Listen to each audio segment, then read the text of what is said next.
It's Pittsburgh, Weiss Schwarz back again. Another set review, joined today by Andy, Brian, and Tanner, all of whom you met before on these other great Hololive Set reviews. Oh, and what a joy it is to be here today, Carmen. Yep, we get to talk about Hololive even Again. more than we already have.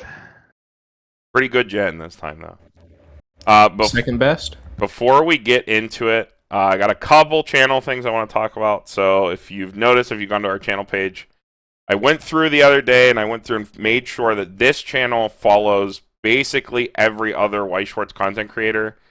If there's any that we missed, tell us down in the comments. Like, even if it's a new channel, it's a channel that doesn't upload anymore, a channel that's like just getting started, doesn't matter. Even if they just do like unboxings, no matter what kind of content, unboxings, gameplay, card like analysis stuff, doesn't matter.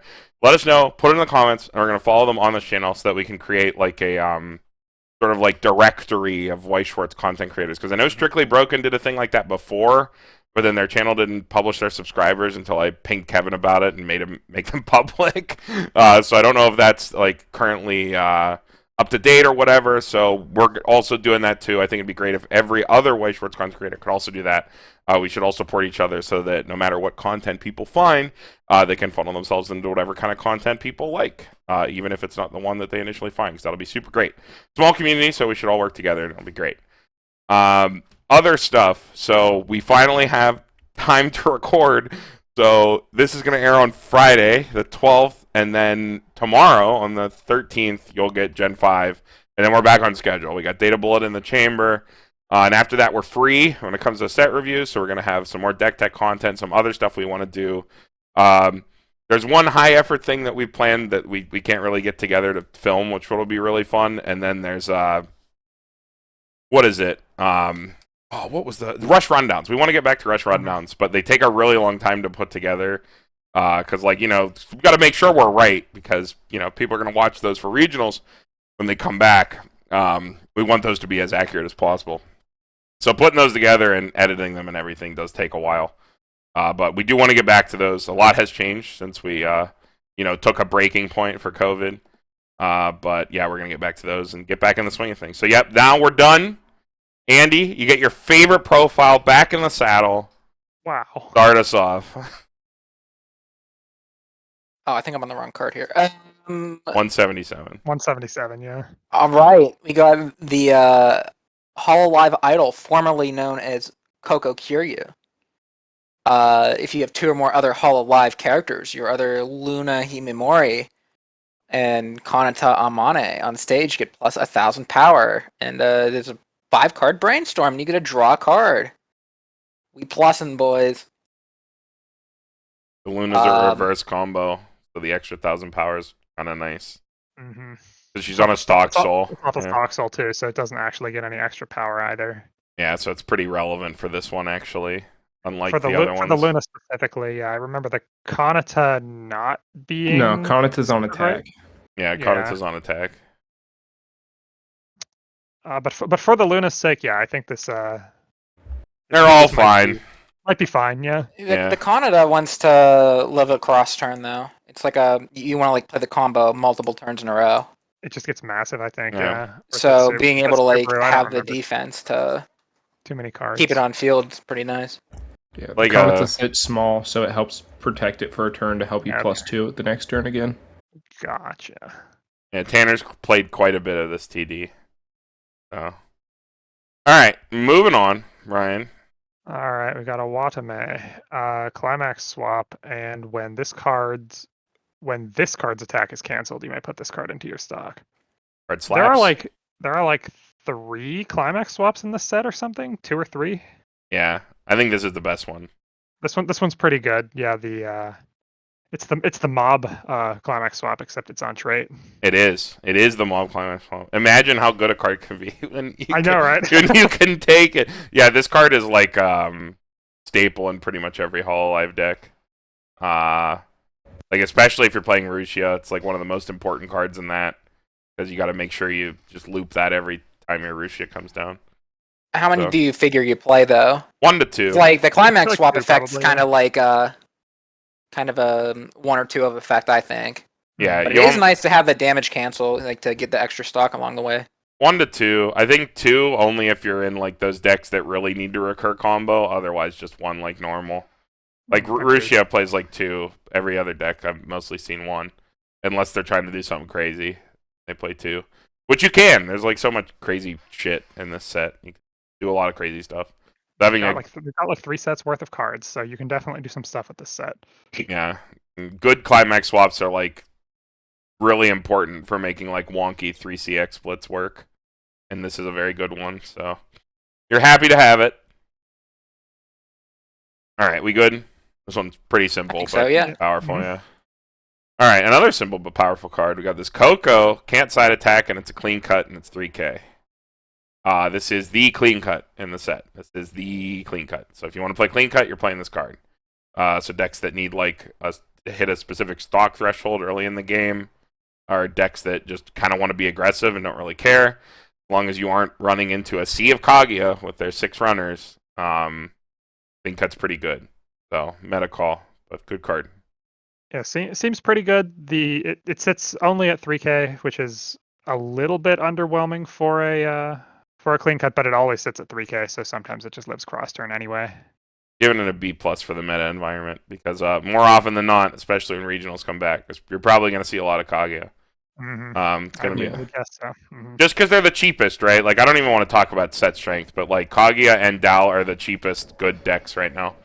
So that's what you're going to see. So like what are you going to do? Just not play clean cut? Like it's maybe too good not to play. Like there's maybe you don't max out on it, but 2 or 3 of like easy. There's a lot of good. I mean, you have the Aqua like Ricky in this set, which is like the most ridiculous broken card of all time. I think it's been a bit since we recorded the last one, which was we also recorded Gen 2, and so like the more and more people I talk to about Hololive, the first thing they do in every deck is slam in 4 Aqua Ricky, and then like maybe cut it back later.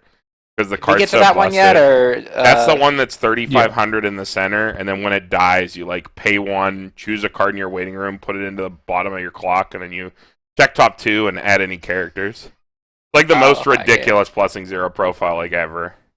Since it's like an oversized that'll live turn 0 and it's a Ricky, even if it's random cards. Like really, really insane.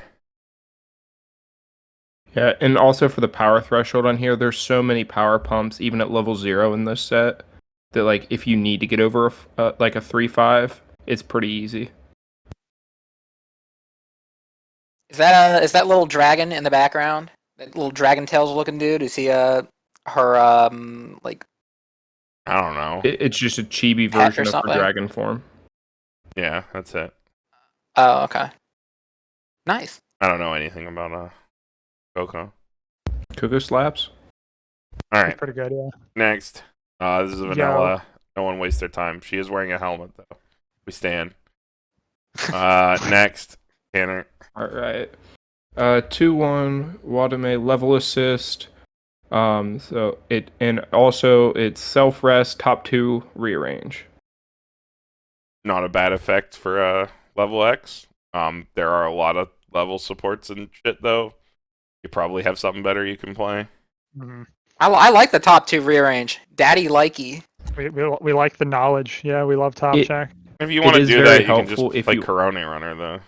Yeah, but it is helpful in this if you're playing a lot of the Gen 4 stuff because they are like the combos are on 2 soul or stock soul, so it does help to know those triggers.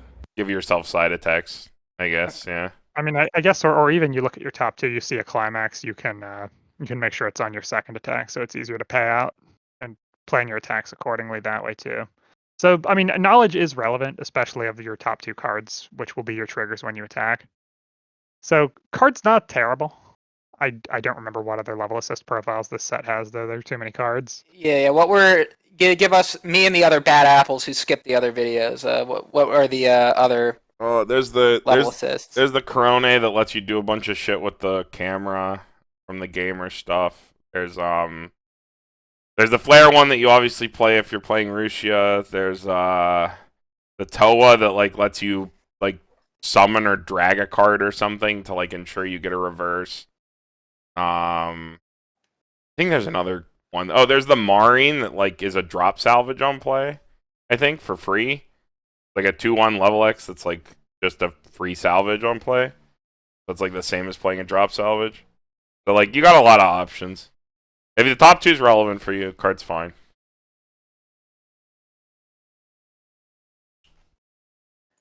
Yeah, I think the top 2 is always relevant, even if you're playing with the gamer stuff, with the Corona running that lets you look at the top 2.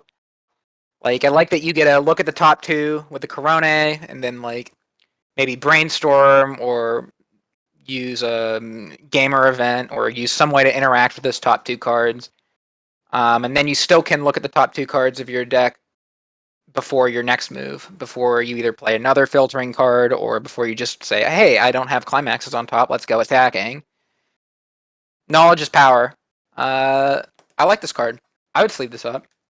B+. Knowledge is useless. Uh-uh. I hate it. Uh-uh. Hate knowledge. Knowledge slaps. Love to top check. Love to look. You can just use math. You don't have to look.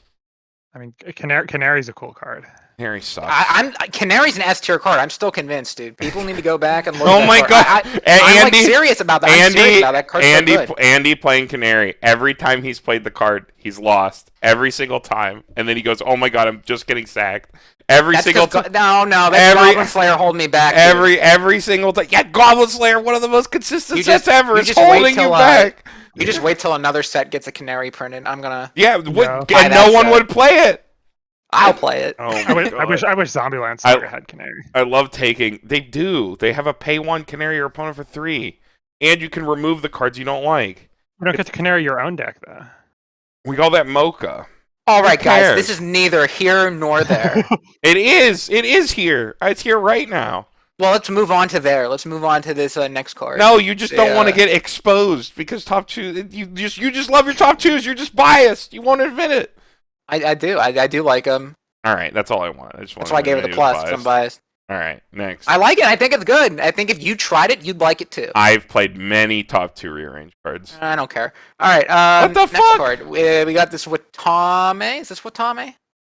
Yes. All right.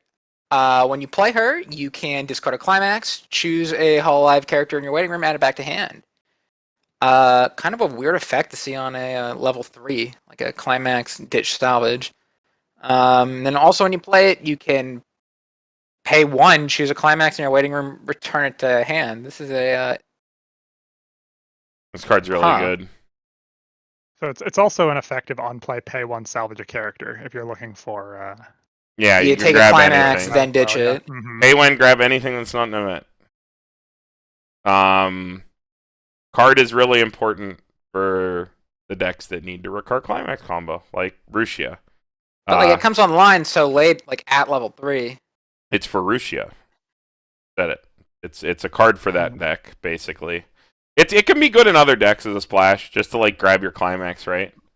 I mean, if you're in a deck that desperately needs its combo on curve, or if you're in a deck like the Rushia deck that desperately wants to recur its combo ad nauseum from level 2 until the end of the game, being able to grab a Climax on command at level 3, especially if you've looped your Climax already or looped your combo a few times already, I feel like is a valuable tool to have. It's like a really common play to like use your Rushias from the turn before to like grab one of this and like something else, usually a tap counter, and then the next turn you just like immediately use all your stock to like grab a Climax, play it down, and like shuffle back 12 and kill your opponent and do it again.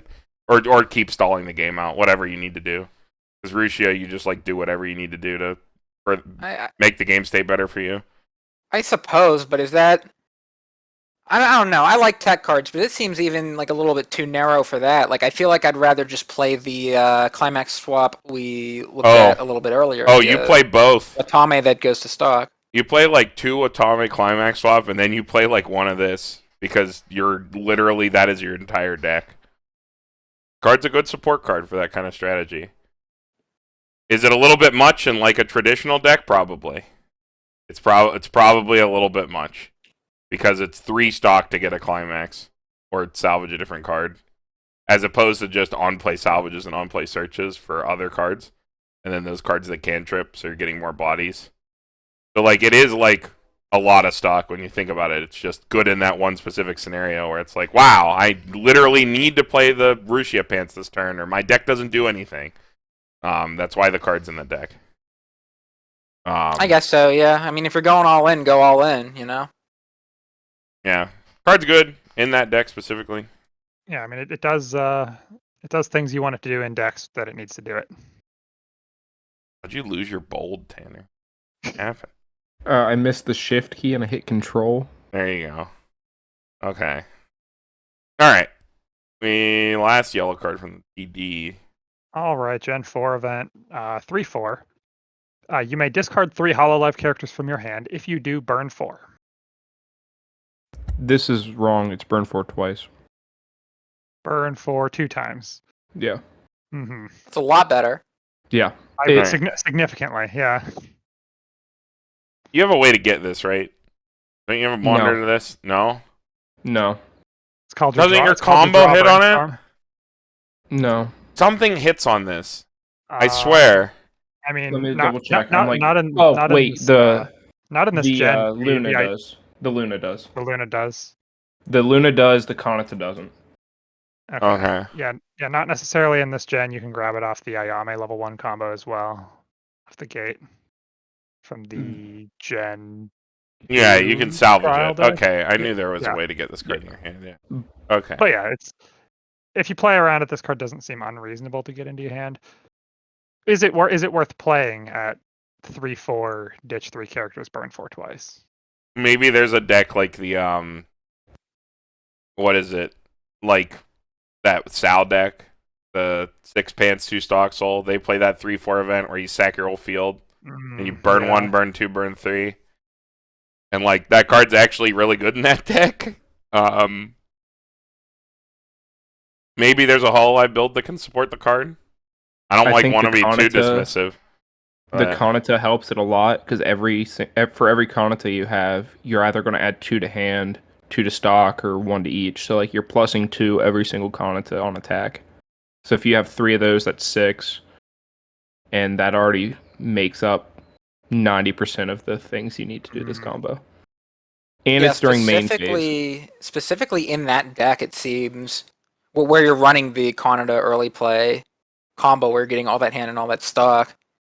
This is kind of nice that it's like actually your finisher, right? Because the Kanata doesn't have any stopping power on its own. It just generates a lot of resources. But then this is a way you can turn those resources into actual damage push. That is the idea, I believe. Yeah. And I wanted to ask Tanner, because I mean, I know you've been playing a lot of this deck. I played against you on it last night. And just in general, you've been really playing a lot of this starter deck. But I don't know, how's the event felt? Is it actually worth playing? So I enjoy it a lot because it is how you hit that damage that you really can't get otherwise, other than just triggering your stock souls. So this is the best way to push damage, and the fact that it's on main phase. If you know your opponent's in a bad deck state, and you know they have a free fresh counter, you just drop this down and they can't do anything about it. So like that's one instance that I've had it play out where it is super beneficial to have this instead of just having some on attack combo that deals damage. Yeah, that did kill me. I had to refresh counter to live, and he's like, I have main phase burn. I'm like, oh, okay, I'm dead. So like I think this card in its fringe use cases is really nice. I think especially with the Kanata, I think it's a pretty solid 2 of, and I think it works really well. What do you think about because I know you've been holding out on like buying a lot of the booster set stuff, because I know you're buying like cases and cases, and you're going like heavy into the English. When you found out it was coming to English, you were gonna get a bunch of cases of Hololive. So you're not gonna buy it twice. But do you think this deck could actually make the jump to competitive? Like once you have all the pieces to work with, do you think you're gonna like still play the Kanata combo and maybe this event? No. I just think like I don't think so. I think the Kanata itself is fine. It doesn't do much, but again, I think if you have a better way to play into it, I know I was looking at Kevin's locals report from last week, and there was somebody playing this top end, but it's hard to get the event without the Luna, and I really think that the Luna kind of hinders a lot. And if you have easier ways to get the event that I just can't think of off the top of my head, possibly You'd have to pick it up off Chiuri or something, like the level 1 or Yeah. higher, or Azusa. Yeah. You'd have to pick it up off Azusa because it's a level 1 or higher card. You can grab it off Subaru Azusa. So that's a way to get it into your hand. That's like quote unquote not intended. I mean, like obviously it's fucking intended. It's in the set, but you know what I mean. It's not in the generation, right? Yeah. yeah. Because like Yeah, what I mean- I'm thinking is that you just like your level 3 lineup in the deck is something like 4 of the Kanata early play combo that generates all the resources. Maybe like a couple auxiliary healers and then like 4 of this event. And you just build up a shitload of stock and then you hit level 3 and you just bam bam 2 quick ones with these events. Like 2 events. That's like 6 hand. Yeah. That's 6 hand. That's yeah. 6 hand. I That's mean, why you have a draw brainstorm. Oh shit, there's You- a hand cost too. I you- think it. That's, Well, I, that's mhm. why you play you the draw technically can support brainstormer. it. You technically can support it. If you have both and you draw on clock, you can technically support it with no hand afterwards. Which, to Two be events. fair, is exactly what the like 6 pants 2 stock soul deck did. Like they literally like played down the event and then they swung 1/1/1. And Well, the that, other that thing was their too- finisher. The You would Sal need a deck. perfect hand though. You would, but you could do it. You could do it. So it's not like it's not like impossible. To Well, have the thing 6 too hand. is on attack, you can just add 6 hand right back from the 3 Kanatas. Sure, if your So Kanatas live. hand I mean, means nothing. we talked about this, Tanner. Like, I've watched you play Kanata. I've played into Kanata. Like, I've played Rushia. You've played Rushia. Is Kanata not just scuffed Rushia? I hate to say it. Like, it's literally just the package is worse than the Rushia stuff. I feel. We can talk mean, about it you when we have- get to Kanata, I guess. But Yeah. this is the thing that they have that Rushia doesn't. I think is this event where the event is dealing bird damage and the Rushia deck is tap countering. That's like defensive versus like an offensive kind of payoff. Like is the general idea.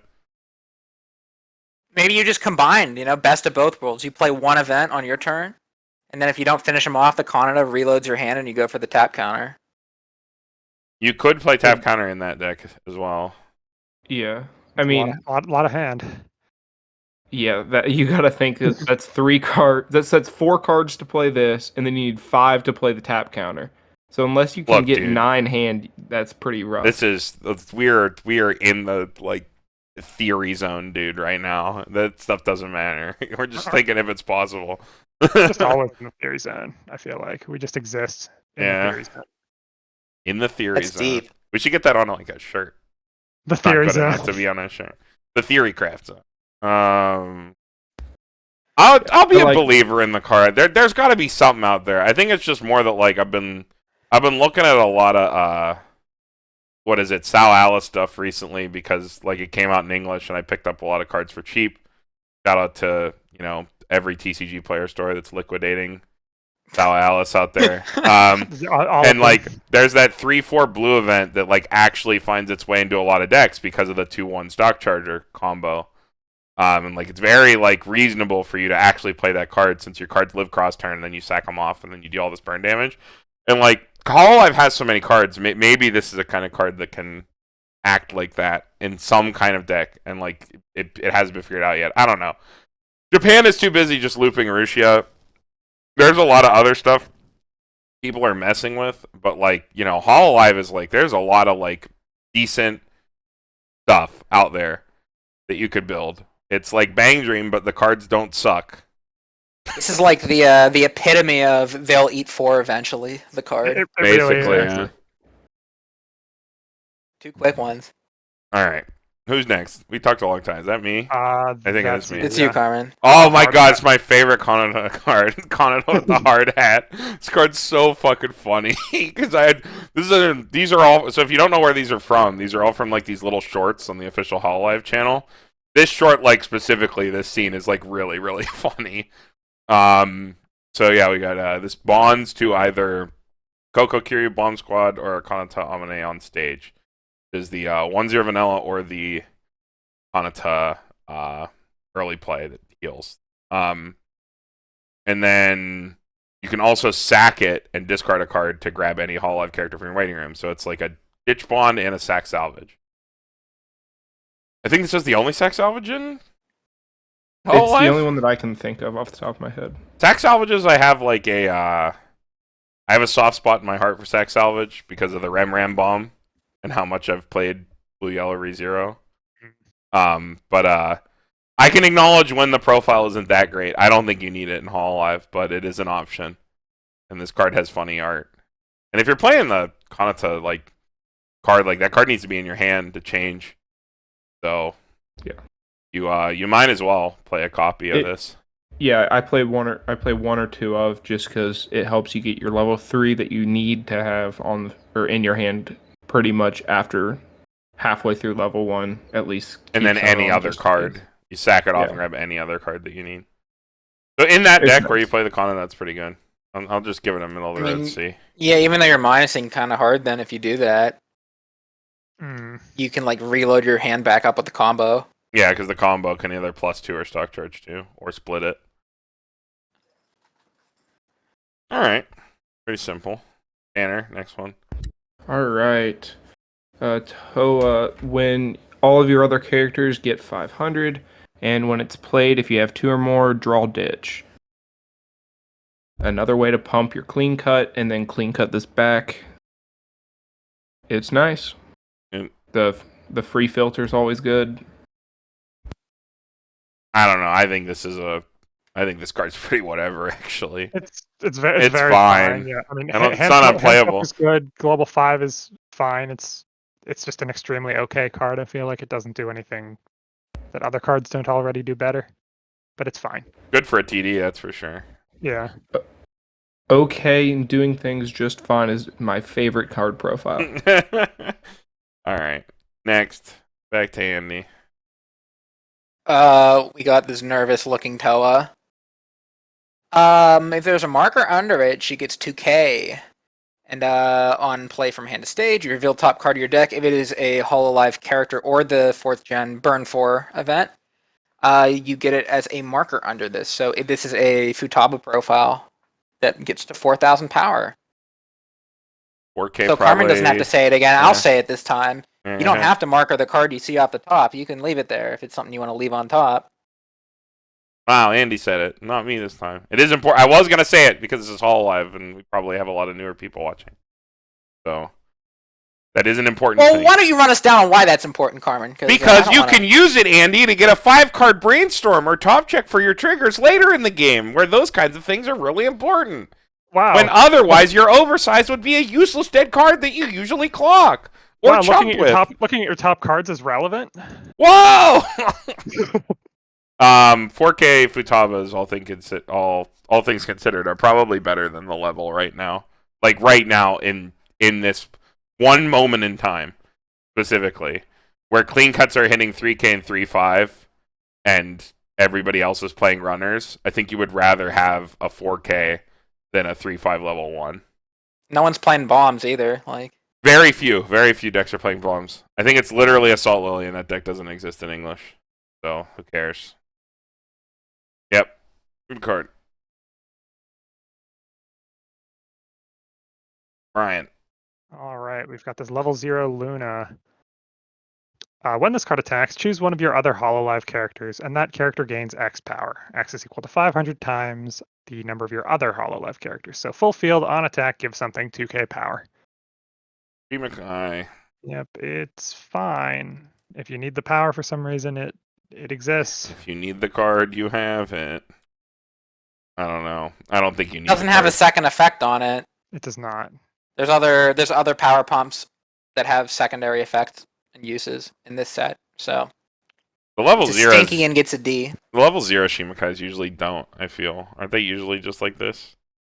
I don't know. Maybe I'm talking on my ass. I can't remember. I don't remember either, but I mean, there's been 186 cards before this. Like That's true. something had to have been a level 0 that gives like 1500 power, or Yeah, there had to have been Shimikais or something. There were a couple of them, I'm sure. Yeah. Yeah. All right, we got this Toa. The climax is placed in your climax zone. This gets 1,000 power, and the following ability for the turn. When the battle opponent of this becomes reversed, you may send this card to memory. If so, at the start of your next draw phase, choose a copy of this card in your memory and place it on any slot on your stage. So if you get the reverse, you may send it, but then if it's in your memory, you must pull it back. You can't like leave it there. It's like a time machine. It is a time machine. I love that art too. She's Climax so 6K sassy. time machine. Yeah, it's really good art. This is the SP, right? I believe so. Yeah. Yeah. The SP. So it is 7K with a climax down, which is nice. You're playing a Global Soul Climax, which means it's better than normal time machines. But is a time machine in the year of our God, 2021, a good card? Almost 2022. If you're good at sack canceling on your first deck, I'd say yeah, go for it. Yeah, that's where I'm at. It's time machine is a Leaving- plus for you, but it's damage positive for your opponent. Yeah, leaving those open lanes on first deck when you're not super compressed and your opponent is definitely going to slam a climax with their level 1 climax combo the turn following is a little bit spooky. Yeah, I think I think the appeal of time machines in the modern era is if you're trying to if you want to have some plussing power but don't want to dedicate your level 1 combo to it. So let's say you want to run a level 2 combo and a level 3 combo or something, or you want to run a jank level 0 combo, or hell, maybe you're just running an empty climax just for the gate trigger, the standby trigger or something.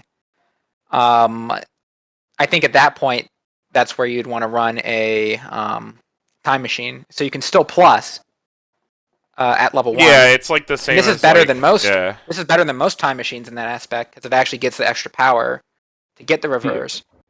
But I mean, also, if you're denying your opponent an on reverse combo, if you just know they have it, it's another case. But I think it's just not really worth playing. If you well, have no. other cards. The case that Andy brought up is like completely correct. It fills the same slot as like a Yuko. Like we saw one of those like the Sumi that like it's not a climax combo, but it's on reverse. You like pay 1 rest of back row and then you search something like a climaxless plus. It's like a card like that when you're doing something like more wonky, less traditional kind of deck. So like it's definitely not bad because it does get the extra power. You have to have climax down. It would work well with like bar, so that like you could reasonably have it and you'd need it. Bar or pants, I guess. yeah, maybe something like the one combo a few back with a Mio. I think it was Gamers, right? The one Yeah. it had like the level 2 into level 3 gold bar combo. Yeah, if that's in The your Mocha. deck. Yeah. Maybe something like that, but I think you'd have to be in a pretty spicy deck for a card like this. Because the level 1 combos in Hololive are just so good. It's not like Right. Yeah, you're you not need it. hard The up only time I've for ever played options. these cards before is when like the set literally didn't have it. Shoutouts to English Haruhi, where you just All play you the have is 'cause that's time all you have. machine. Yeah. Card's probably fine though. It's better than a normal time machine. So I'll give it to C. I think it's playable. Yeah, so something like that Mio deck might be a decent spot for this, especially since it's off bar too, and this card only gets the time machine effect when you play a climax. So But there's even in that case, then why not just play another level 1 combo? right. There are so many good combos, like you just said. In this set, Mhm. I don't think you're spoiled for choice, really, with the amount of things you can do. Mhm. Speaking of level 1s, next card, Tanner. All right. 1-0 Luna stock soul combo. When it's on the stage, it is -1 level. Like all Lunas, there's level 0 when they're on the stage. If you have the stock soul in your climax area, on attack, either sack the Climax or pay 1 and give it and one other character on reverse salvage. And this can grab the event. It can grab the Mm. Yeah, all of Luna's cards, her flavor is become baby. Every single card is a level 0. She's literally a baby, so all of her Yeah, cards she are is level 0 0 years on old. That is her official canon. She is drawn by the Arrow Manga Sensei artist and the Uramo artist. I'm gonna throw it out there. Not a huge fan of this combo. Really? You're not? What do you mean, really? It is I double figured plus. you'd like this one. If you manage to get the if your opponent leaves you a good board state to get the reverses with this this and other small Luna bodies, little baby bodies. So if you play the stock soul right, and this is a weird stock soul, this is a level stock soul. You can only send a level 0, but it can be any color. So yeah, like what Brian was saying, like if they give you 2 lanes, right? You play down 2 of these, you sack off the. If you only play down 1 and you sack off the stock soul, like you're just like plussing 2 and generating a stock. Like that's the like good part when you're like when you don't need to plus a billion. The more lanes of this you need to resolve, I feel like the worse it gets. Like the only time I've ever liked this sort of Climax profile is when I've seen English Revy Starlight play it in like the when they had the gate combo at level 1 into something. Just because you're not in that situation, you're not really playing it for the combo. You're playing it more for the climax that goes with it. And then you don't have to go all in on the combo. You only need to have like 1 or 2 of the Karens in the Review deck. So, because you only need to draw 1 to get 2 pluses off. Yeah. So I think if you're running like really lean at level 1, like you have maybe you want to run like a lot of gamer events and the Azusa, the Subaru Look at 4, right? But you still want to have like an actual plussing combo at level 1. You could run like all those mill 4s and then like have a couple of these to facilitate your plussing. But again, in Revy Starlight, you had the good climax to go with it. Right. This is kind of a stinky climax. Speaking of plussing triggers, yeah, I think this is literally like 1 of 2 climax combos in this entire set, and there are 31 of them that are not off of a plussing trigger. Yeah. Dog Soul. One quick call out is it's level 1 or lower character, not level 0. Level 1 or lower. Okay. I knew it was level stock soul. More reasonable, yeah. All right, Tanner, tell us about this card. You played this more than any other human I've ever seen on Earth. Yeah. It's you never field 3. Fielding 3 just that's feel griefing. Good. Yeah. But it is nice. If you only have 2 reverses, you attack in with the empty lane first, just to possibly hit a climax that you want to pay out if you're about to go into a new deck. So it has that little bit of versatility. It grabs it normally for I always start level 1 at like 1-5, so I'm used to having to grab my Konitzas off of these pretty early. But I think it's fine. It's playable to an extent. If you love Luna, it's perfect. But otherwise, I think pretty much there's so many good plussing combos. You're only playing this because you need the power. I mean, you're going to be with 1, you're at 65 cross turn with 1 brainstorm, but you can't use level assists on it. So, I don't know. It's all right. I'm not a big Luna fan, but I still play this card because I just play the Gen 4 stuff to make it easy. Gets the job done. B-. She has good art.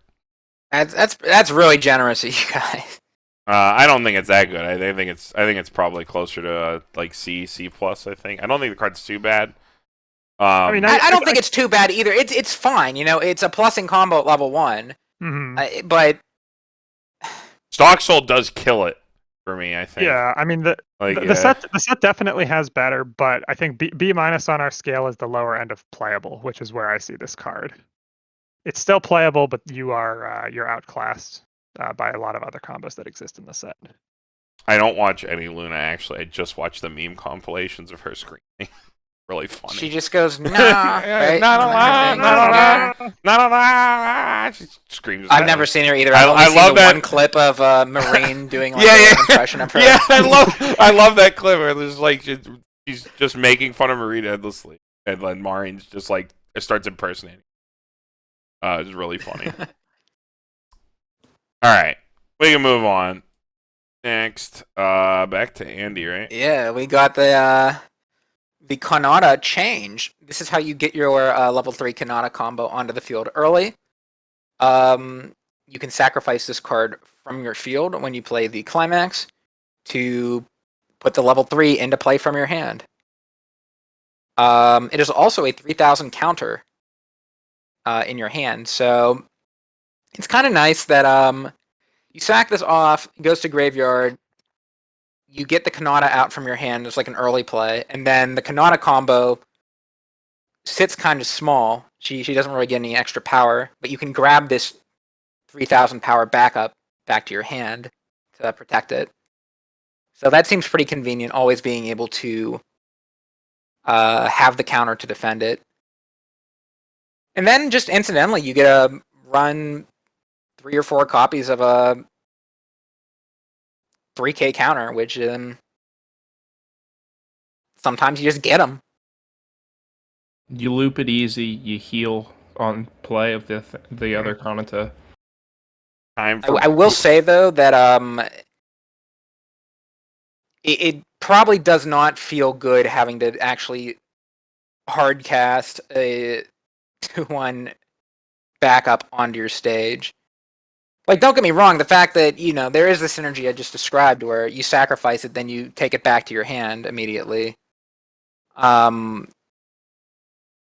I don't know, like, it's always nice when a change target does something else on play, you know what I mean? This does nothing on play. The counters you want to keep in your hand to use defensively, and then you actually have to just field this card that does nothing on play. That feels pretty bad, I bet. It makes your at level. You do it even at level 3 because it just saves you if you need the stock and you want the extra little bit of compression. It always saves you 1 stock on your combo. Your combo. Oh, okay. It's this card, guys. Wow, it's Nisekoi. It's literally Nisekoi.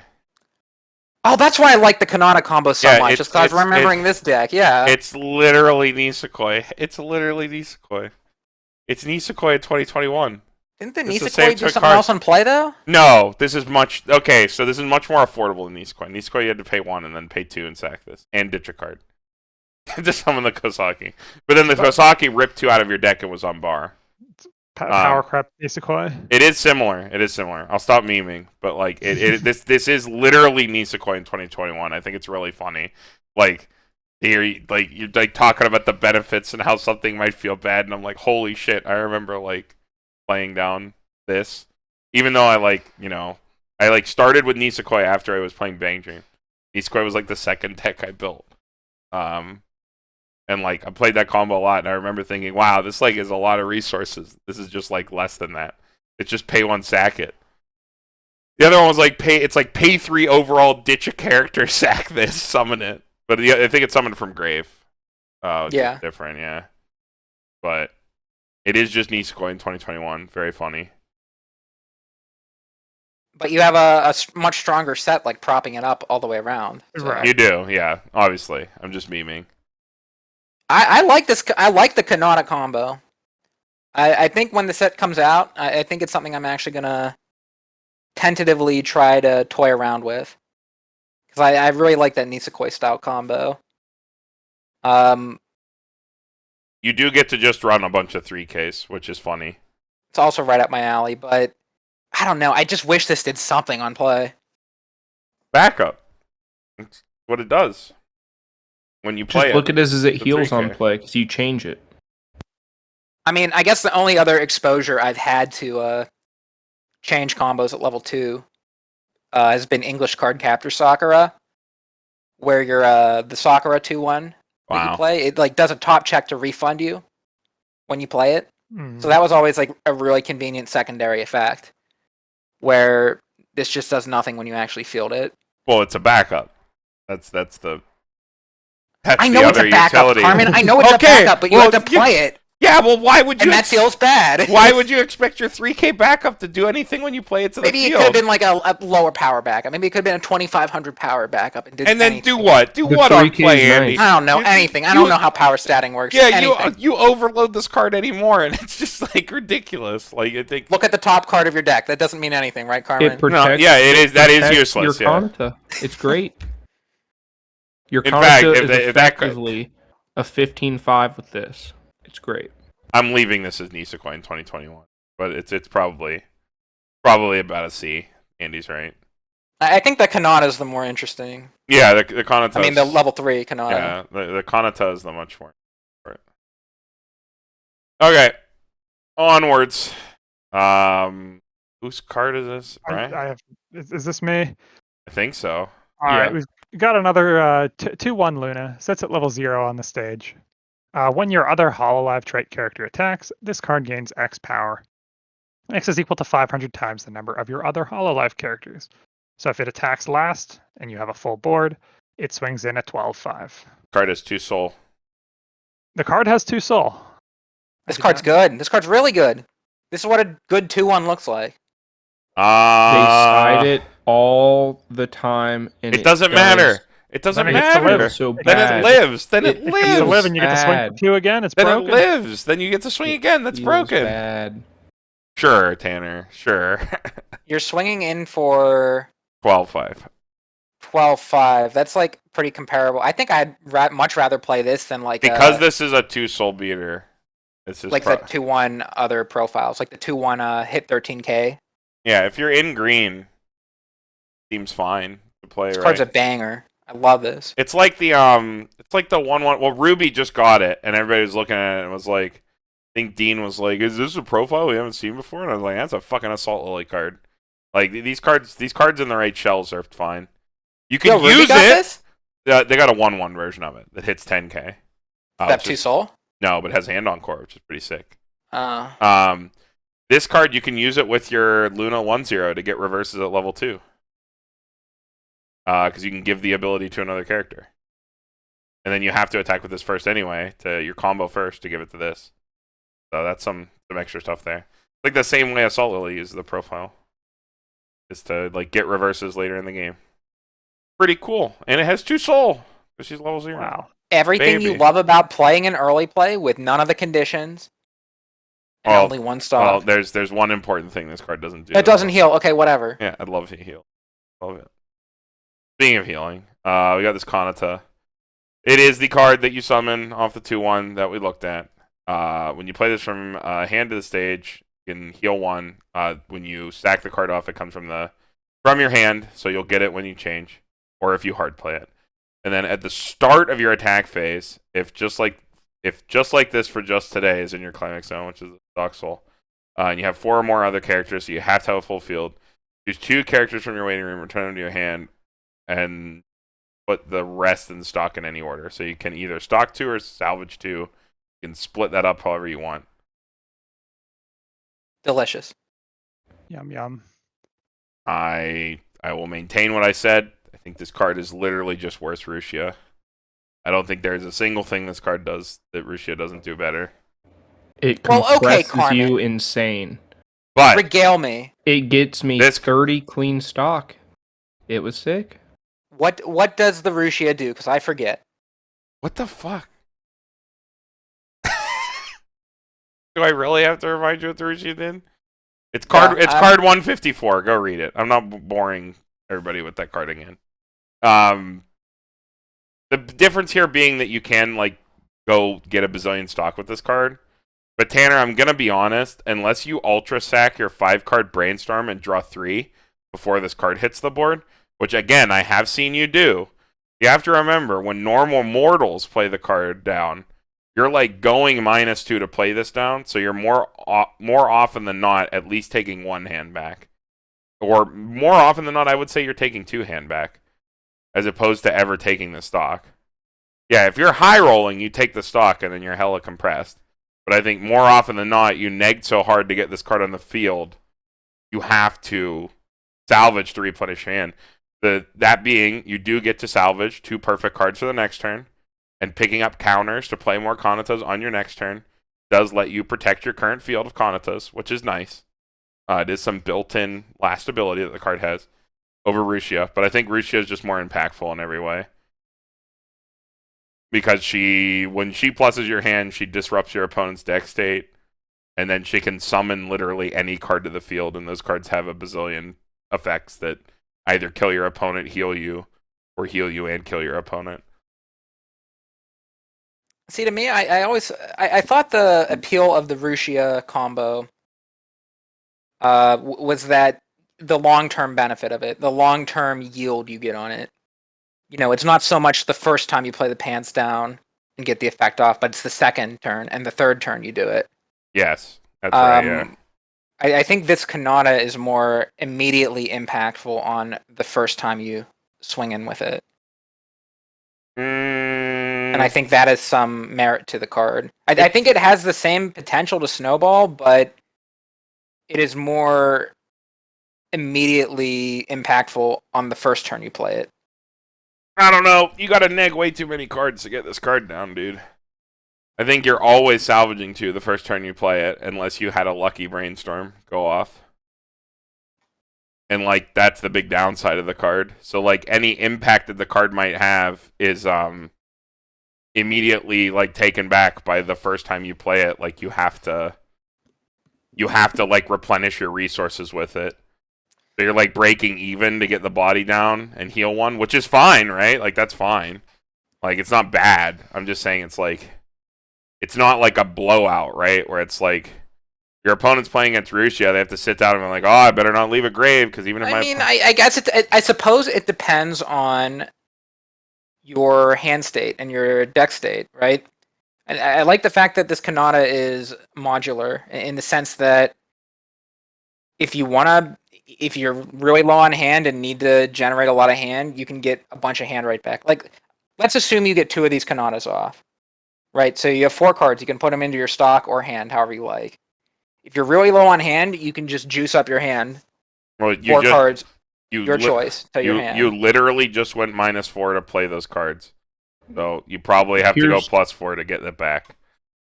Or you could just beef up your stock. If you're going to go into the next deck, make yourself super compressed.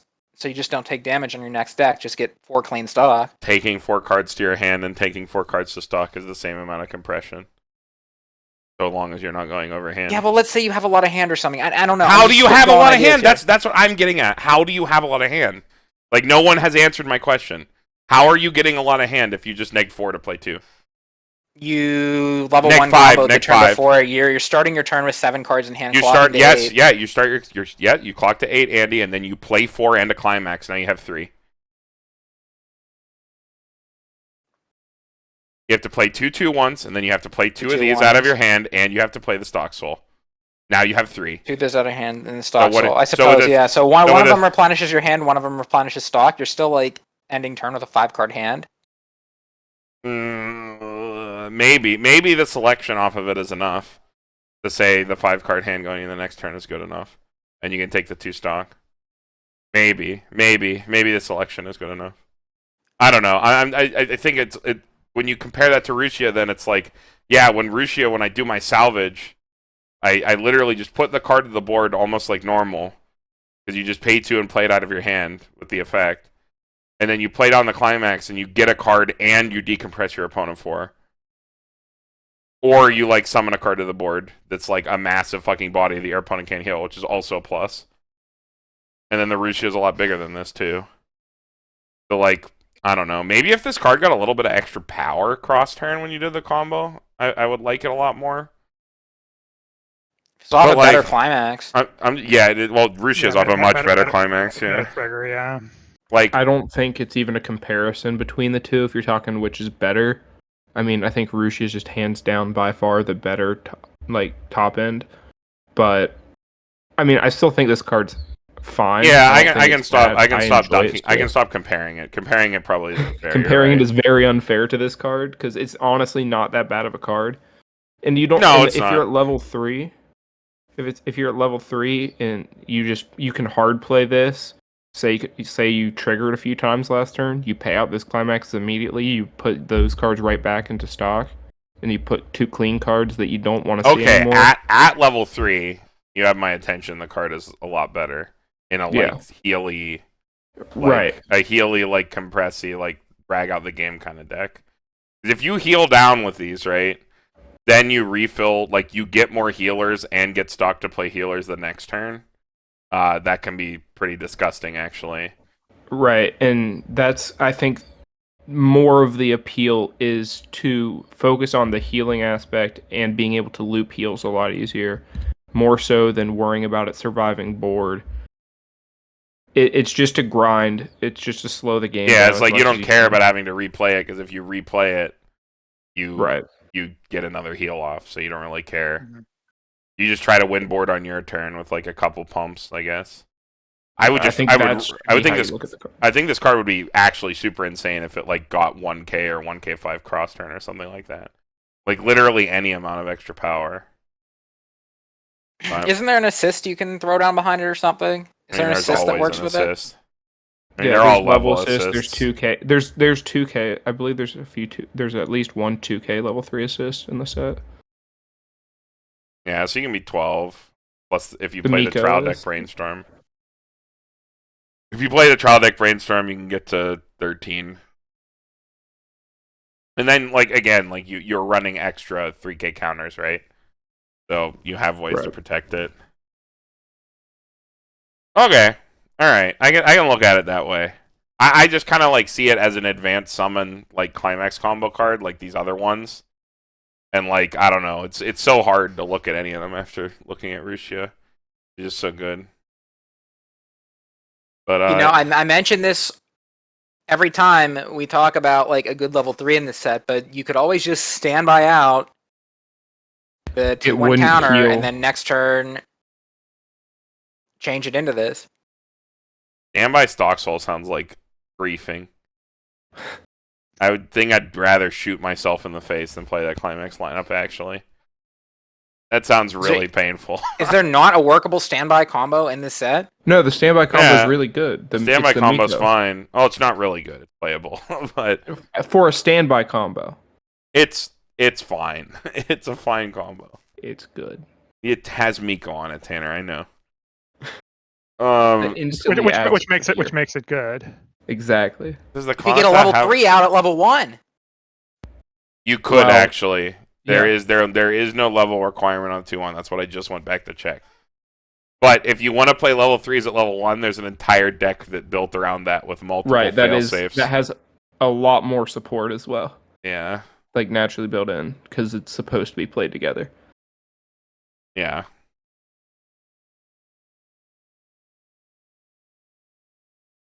All right, are we done with the TD? Are you moving on to the booster? Thank okay, goodness. Kana to cards. Who is this? Is Tanner?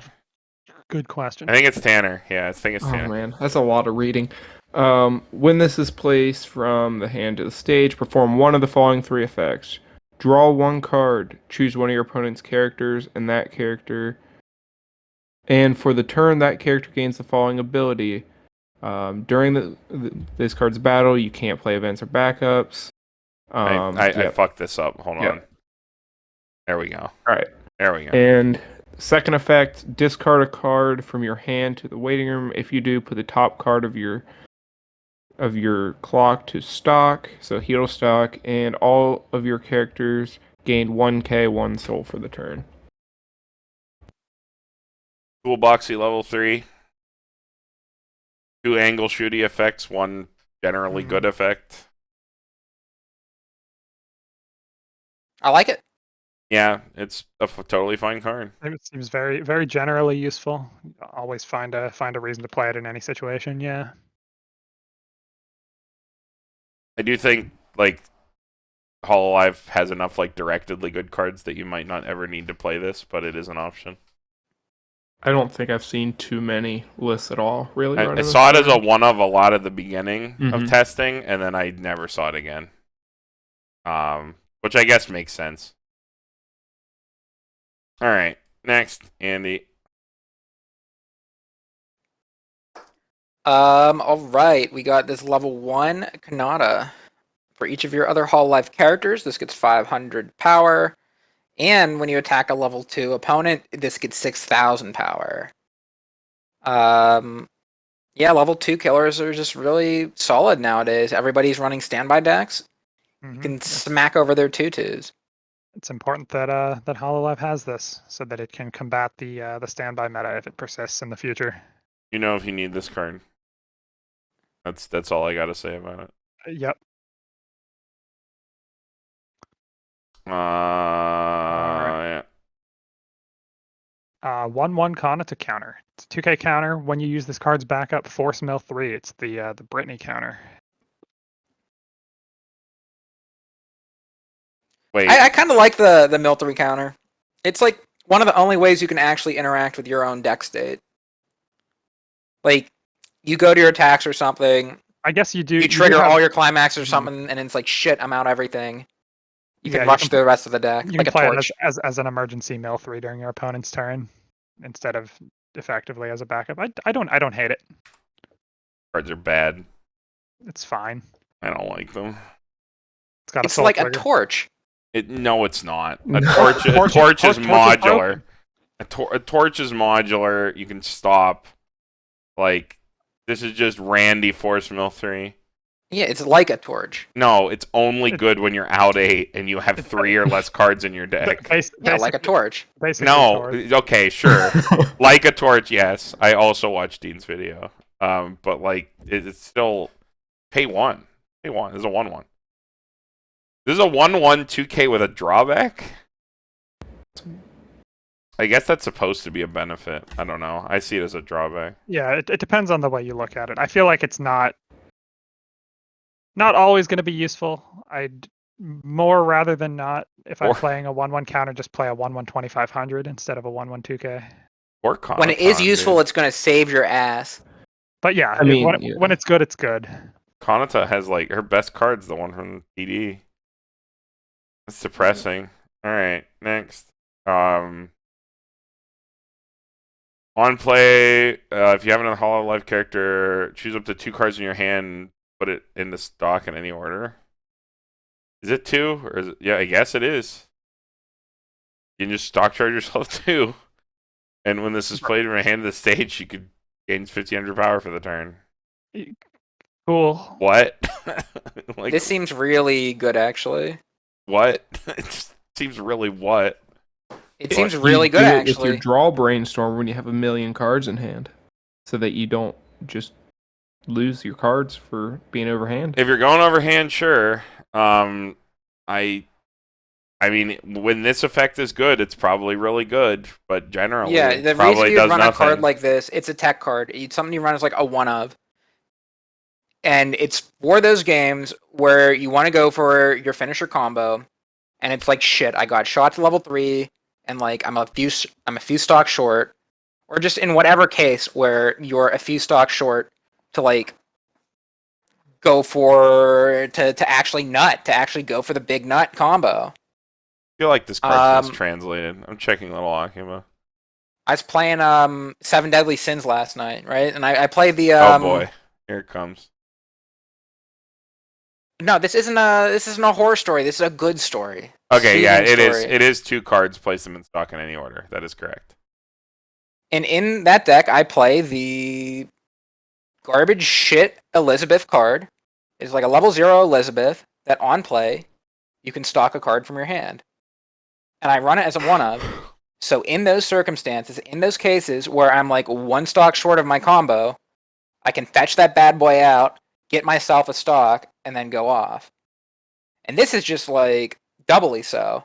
You can get 2 stock. That's a lot of ramp. The opportunity cost for that, Andy, is that card that you're talking about, that shitty Elizabeth, is a 3500 oversize.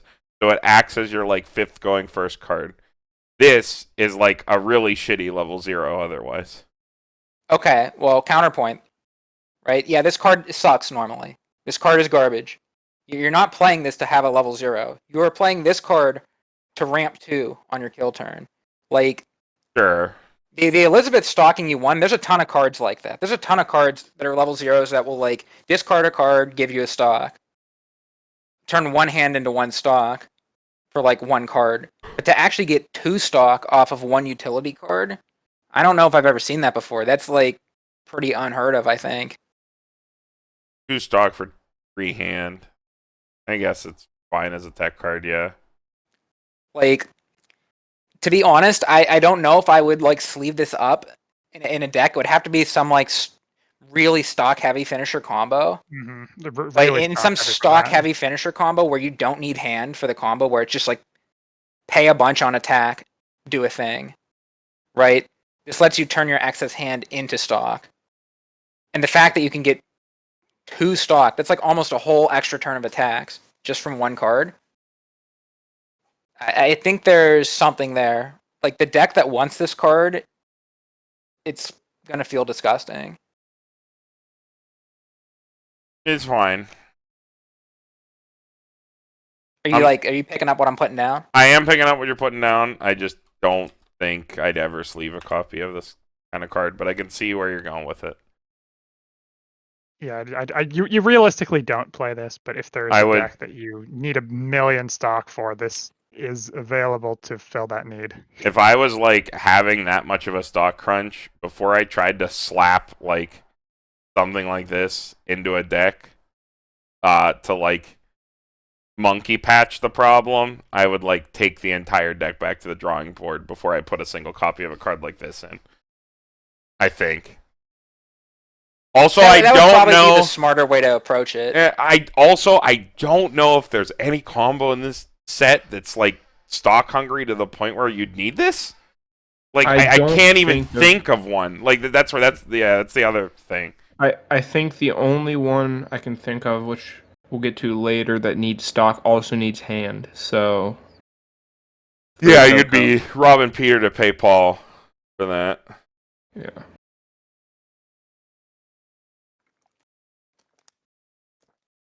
I think it has its merit though.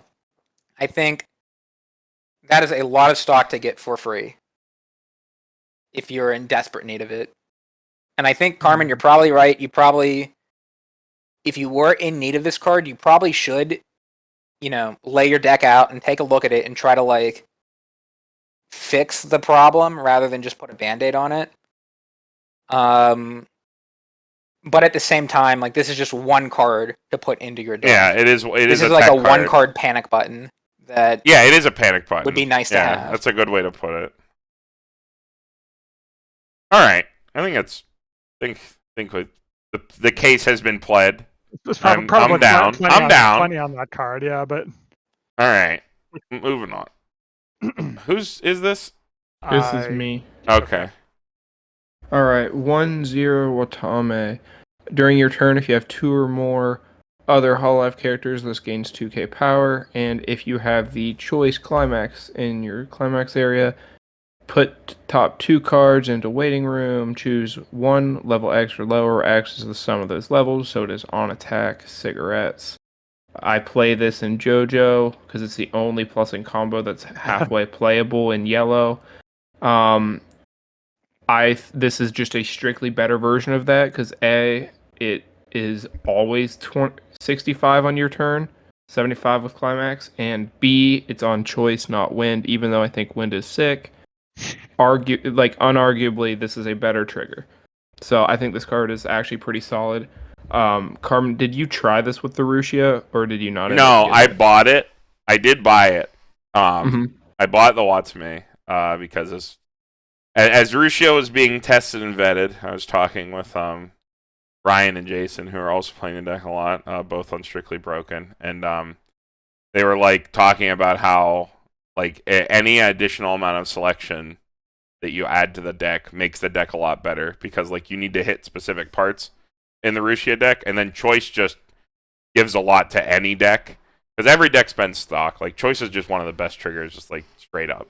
Because every deck uses stock, every deck can hit a stock crunch, every deck needs resources, and choice gives you either to something that no other trigger can do. So choice being at a premium, you have like a couple options. There's like the flare, which is not selective at all. There's this card, which is like on attack pseudo selection. Cigarettes is not real selection; it's fake selection. It's Fugazi selection. And then there's Corone, which is true selection, but you have to get a single reverse. And Corone ended up like patching up so many problems with the deck and making the low roll games feel so much better that I just never even sleeved up this card actually. But if you want to play choice in a deck and you want an on attack combo and you need like you need like access to your zeros at minimum, because like Hololive does have like good zeros you can pick up, like scalable zeros into the later game, like the Fubuki like Jiri is like a big one. And cards like the Watame Climax swap and like things like that, like scalable level zeros, like zeros with really good impact like effects throughout the game.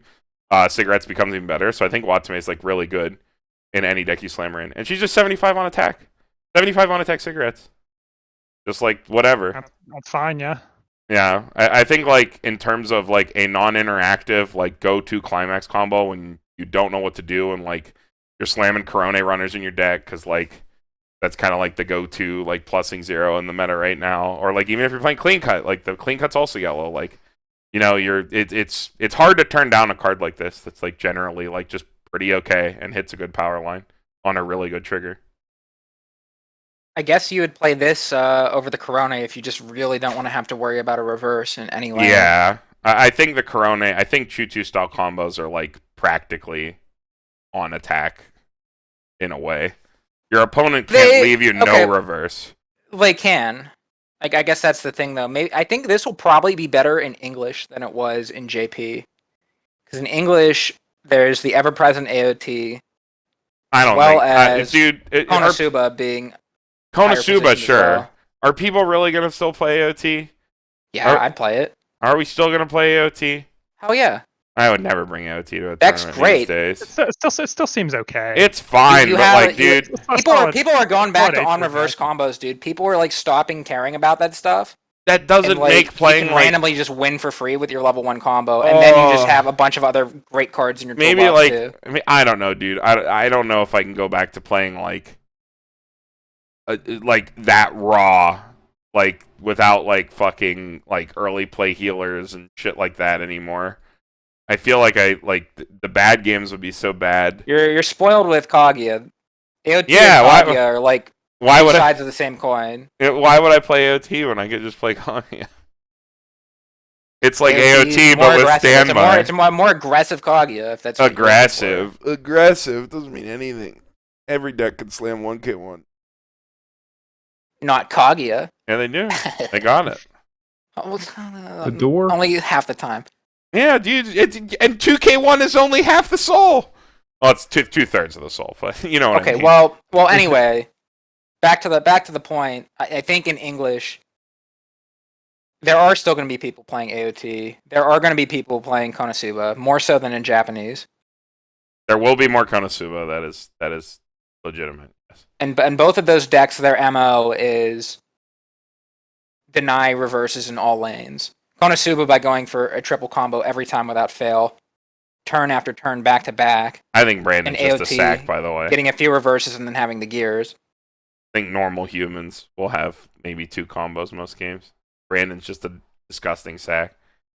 I don't know. It's not just Brandon. Anytime I sit it down against anyone playing that Konosuba deck, it's always triple Mega Man.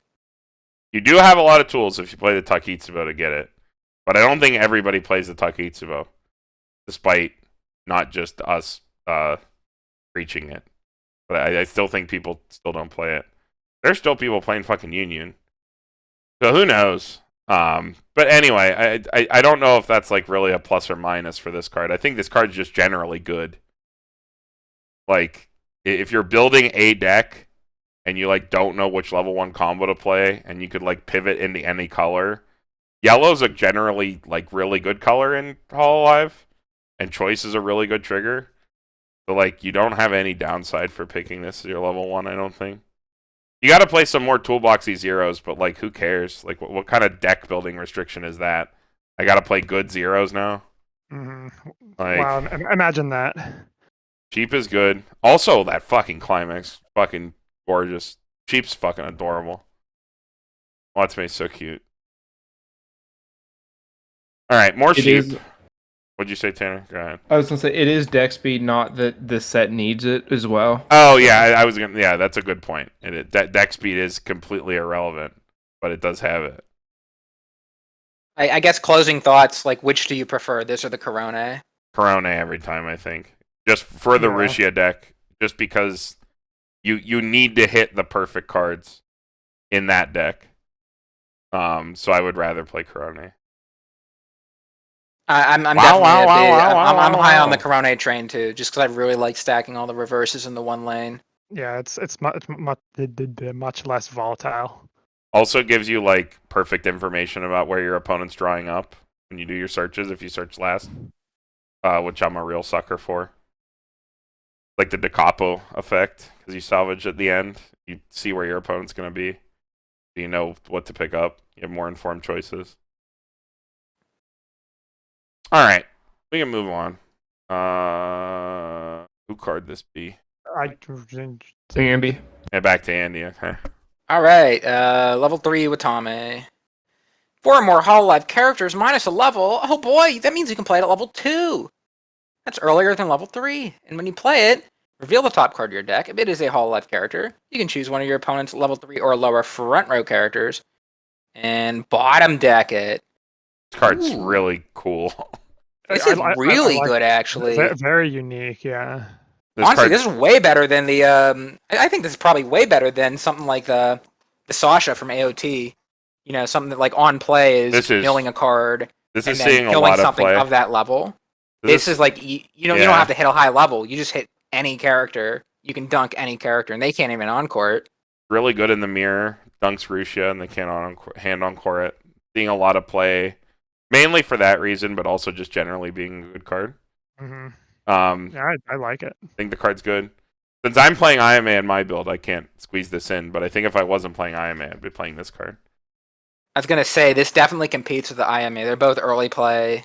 Like early Level play down nuke kind of cards. Yeah. The IMA can hit back row, which is like funnier in English, I think. Just add it to the pile of cards that fucks on 7 Deadly Sins. Because why would Meliodas ever be a good card? But yeah, I like the sheep. I'm a fan of this card. Does whiff on events if you're playing gamers. So that's if you're playing gamers, you're playing Corone and you're looking at the top 2 cards and you're rearranging them. Or you're playing the Corone back row where you can just like pitch a gamers event and bounce something. Or you're playing the Watame back row where you can look at the top 2 and rearrange wow, them. I would never do that if I was playing gamers. Would you sleeve up the Watame back row over the Corone back row, even if you were playing gamers? I'd have to go back and read the Corone one. All right, I don't want to put you on a slot if you can't remember. It's only funny if you remember. I went back and looked at it a little bit earlier. Did something with the event, but I really like. It's looking like at the top yeah, I know you do. We all do. We all know. Yeah, this card slaps. Back to this card. Any other thoughts on this? Can we move on? This is like one of the more unique cards, I guess. Yeah. In Hololive. Mm-hmm. Very, very funny. I like it. Seems useful too. It is hilarious to just tell your opponent your card's gone, and they go, "What?" Like, what do you mean it's gone? They go, "Put it at the bottom." They go, "Huh?" It's just so free. You don't even have to roll the dice and mill something. It's just any character dunk their card. Well, any front row character. Yeah. Easy early play condition too. Yeah, it's free. Yeah, full field's nice. All right, moving on.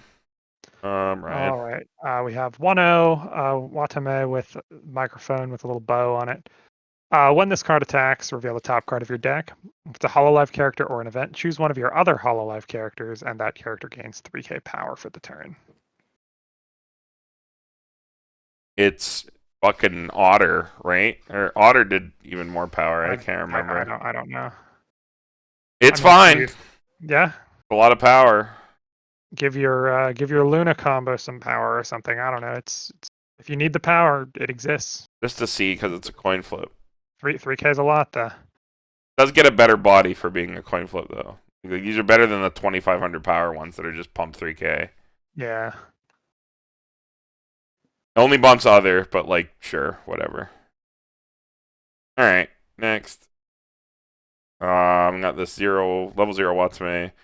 On play, you look at top and either leave it there or put it in your waiting room, so surveil top. And then when played from hand to the stage, all players put the top card of their deck in the waiting room. If the level of the card placed in your waiting room by this effect is higher than the level of the card placed in your opponent's waiting room by this effect, Give it the top card of your library into your stock. This is a gamer's card. This is a meme card. Gaming, yeah. This is a hilarious card where you play it down and you look at top, and if it's not like a high level card, you mill it, and then you and your opponent both mill, and then your opponent mills a level 3 because they always will. You put this card in their deck. I guarantee you, if you put this card in your deck, your opponent will always mill a level 3 every time you play this card, and you will always mill a level 0, no matter what you do. I can guarantee it. Even if that's the case, this card's still scrying you. You can always just like sequence the effects differently. Oh yeah, I mean if you're playing And this card when you combine it with other top checking effects, you can make sure that you have a good one on top. or you just never play this card because that sounds like a terrible line of play.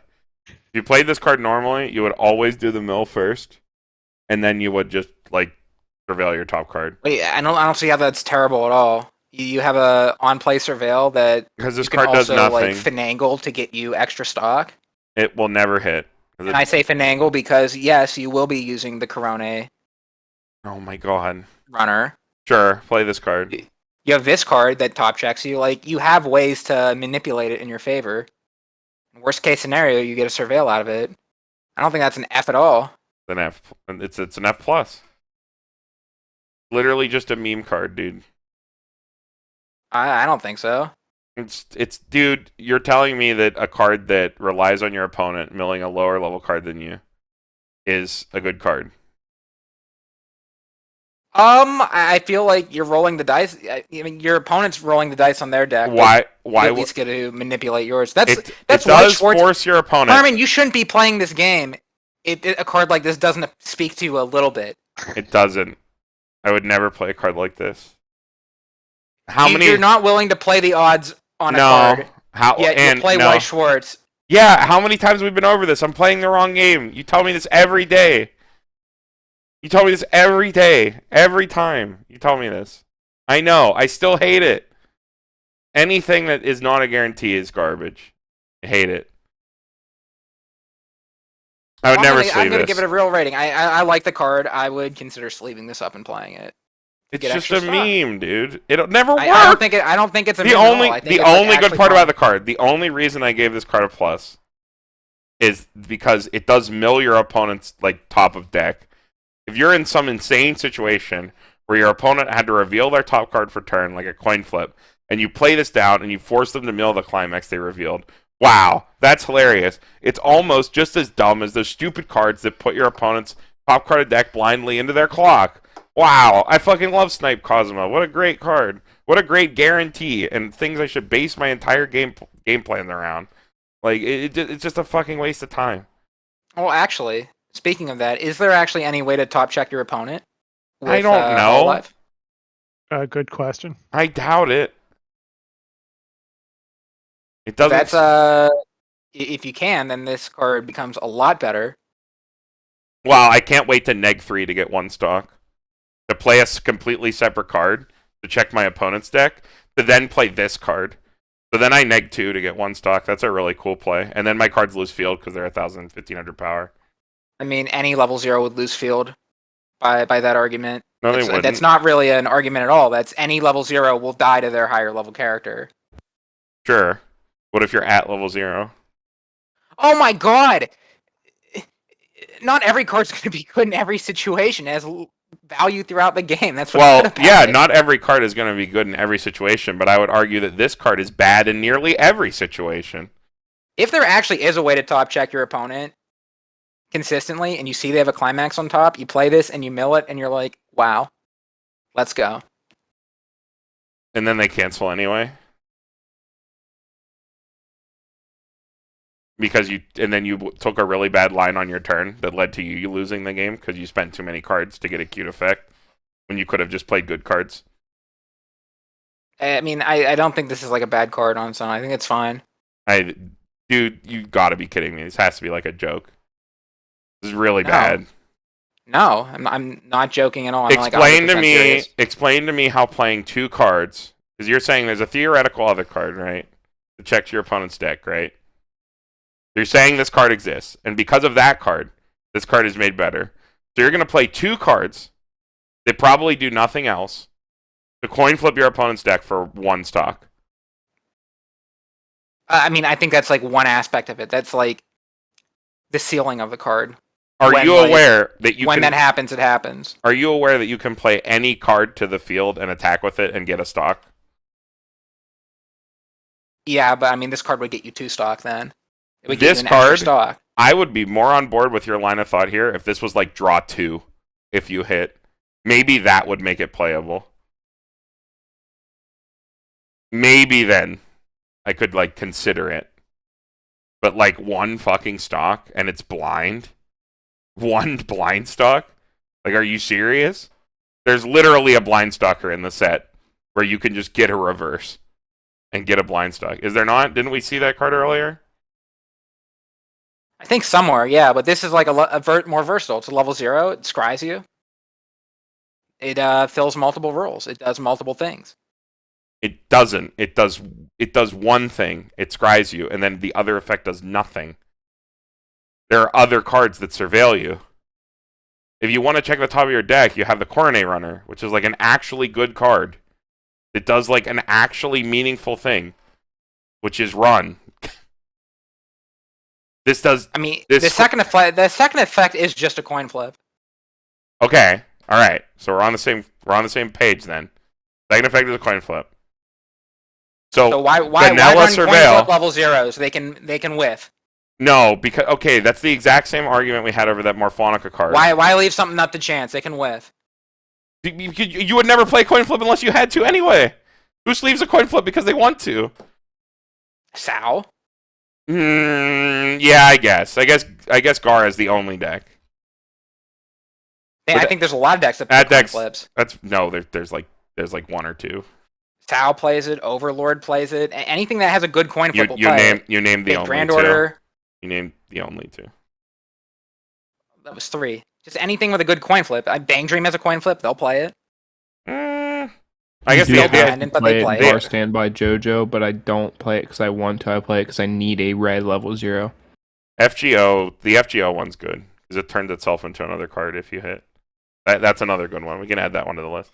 But again, this coin flip's for stock, and you got to mill your opponent's deck. You both have to mill. Like, in what fucking universe is this good?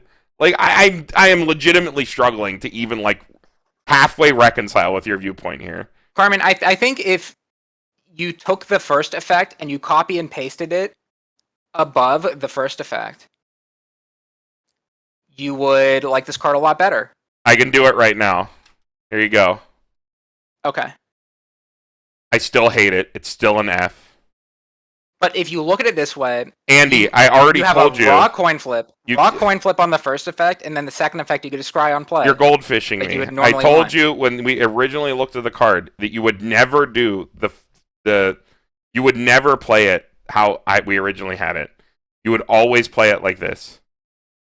You would always play it in this order. It's situation dependent, I think. It's not. You would always play it like this. I think it depends how much you really need the stock. No, it's the same thing as people telling me, oh, there are times with the Beaufrey level 0 where you top 2 rearrange first. There's literally not a single one. Well, that's leaving the choice completely up to your opponent. That's your opponent getting a choice, rather than you actually making your own odds better. No, it's not. The Beaufrey one only checks your deck. Yeah, but your opponent calls the number, yes? Yeah, your opponent calls the number, but the number they call... Your opponent's the one calling the number, and that's random 100% of the time. The number your opponent calls is fucking meaningless, because if they have a brain, they call 0. This, at the very least, if you look at your top card first, before doing the mill effect, you can at least try to get a higher level card on top. Does anyone remember what the blind stalker is? You can't do that. Is it a Mel? It's the Mel. It is a Mel. It is the Mel. Like, holy shit. Card number 53. You're telling me when this fucking card exists in the set, a blind stalker that doesn't even need a fucking reverse, you're gonna tell me that you'll ever sleeve up this shit Watame?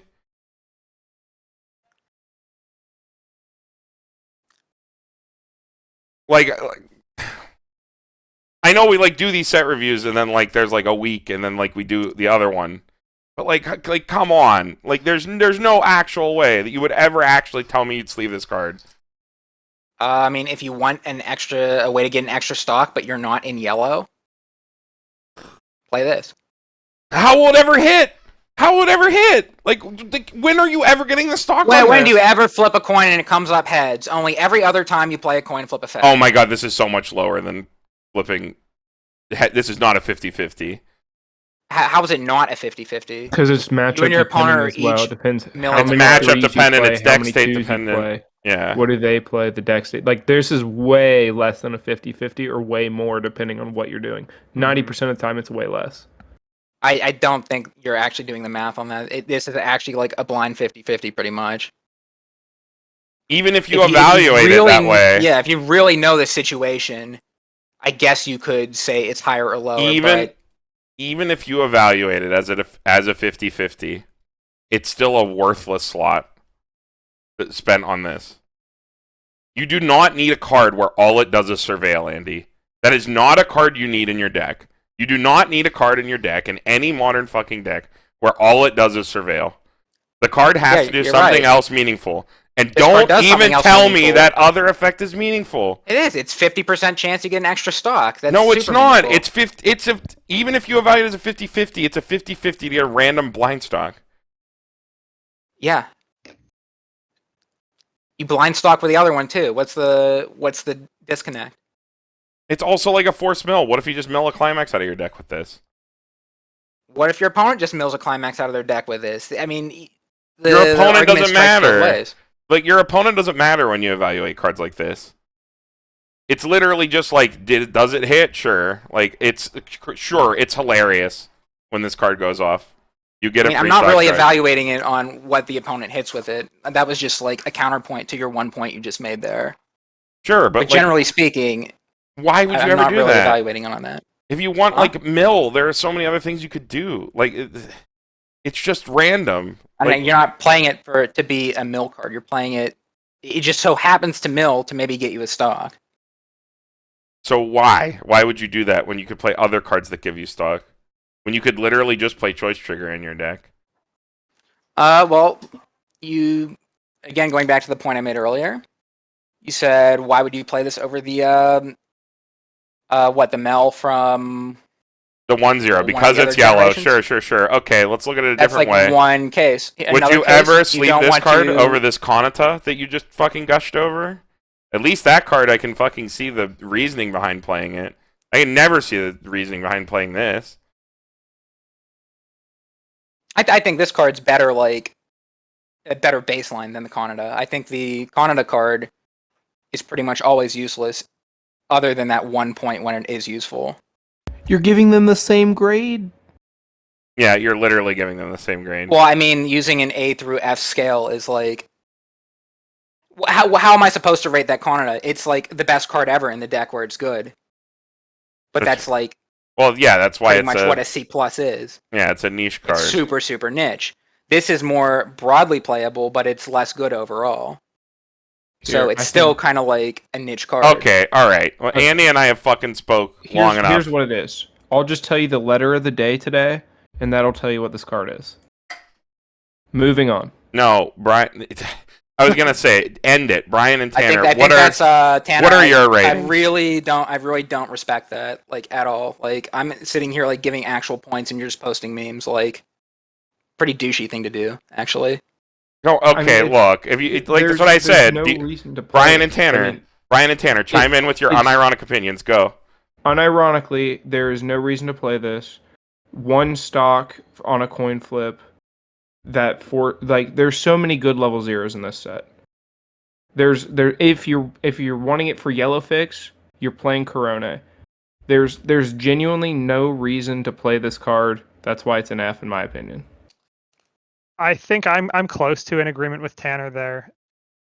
This card as a level 0 offers almost no utility aside from looking at the top card of your deck. And if you wanted to do that, you do just play the Corona Runner, which is a better yellow level 0 that does the same thing. The other effect that force mills both players can backfire on you, though I get the argument that it can be beneficial in your favor as well. But I think the effect is too random and not impactful enough to be relevant. The card doesn't hold board. It's a small 1500 power.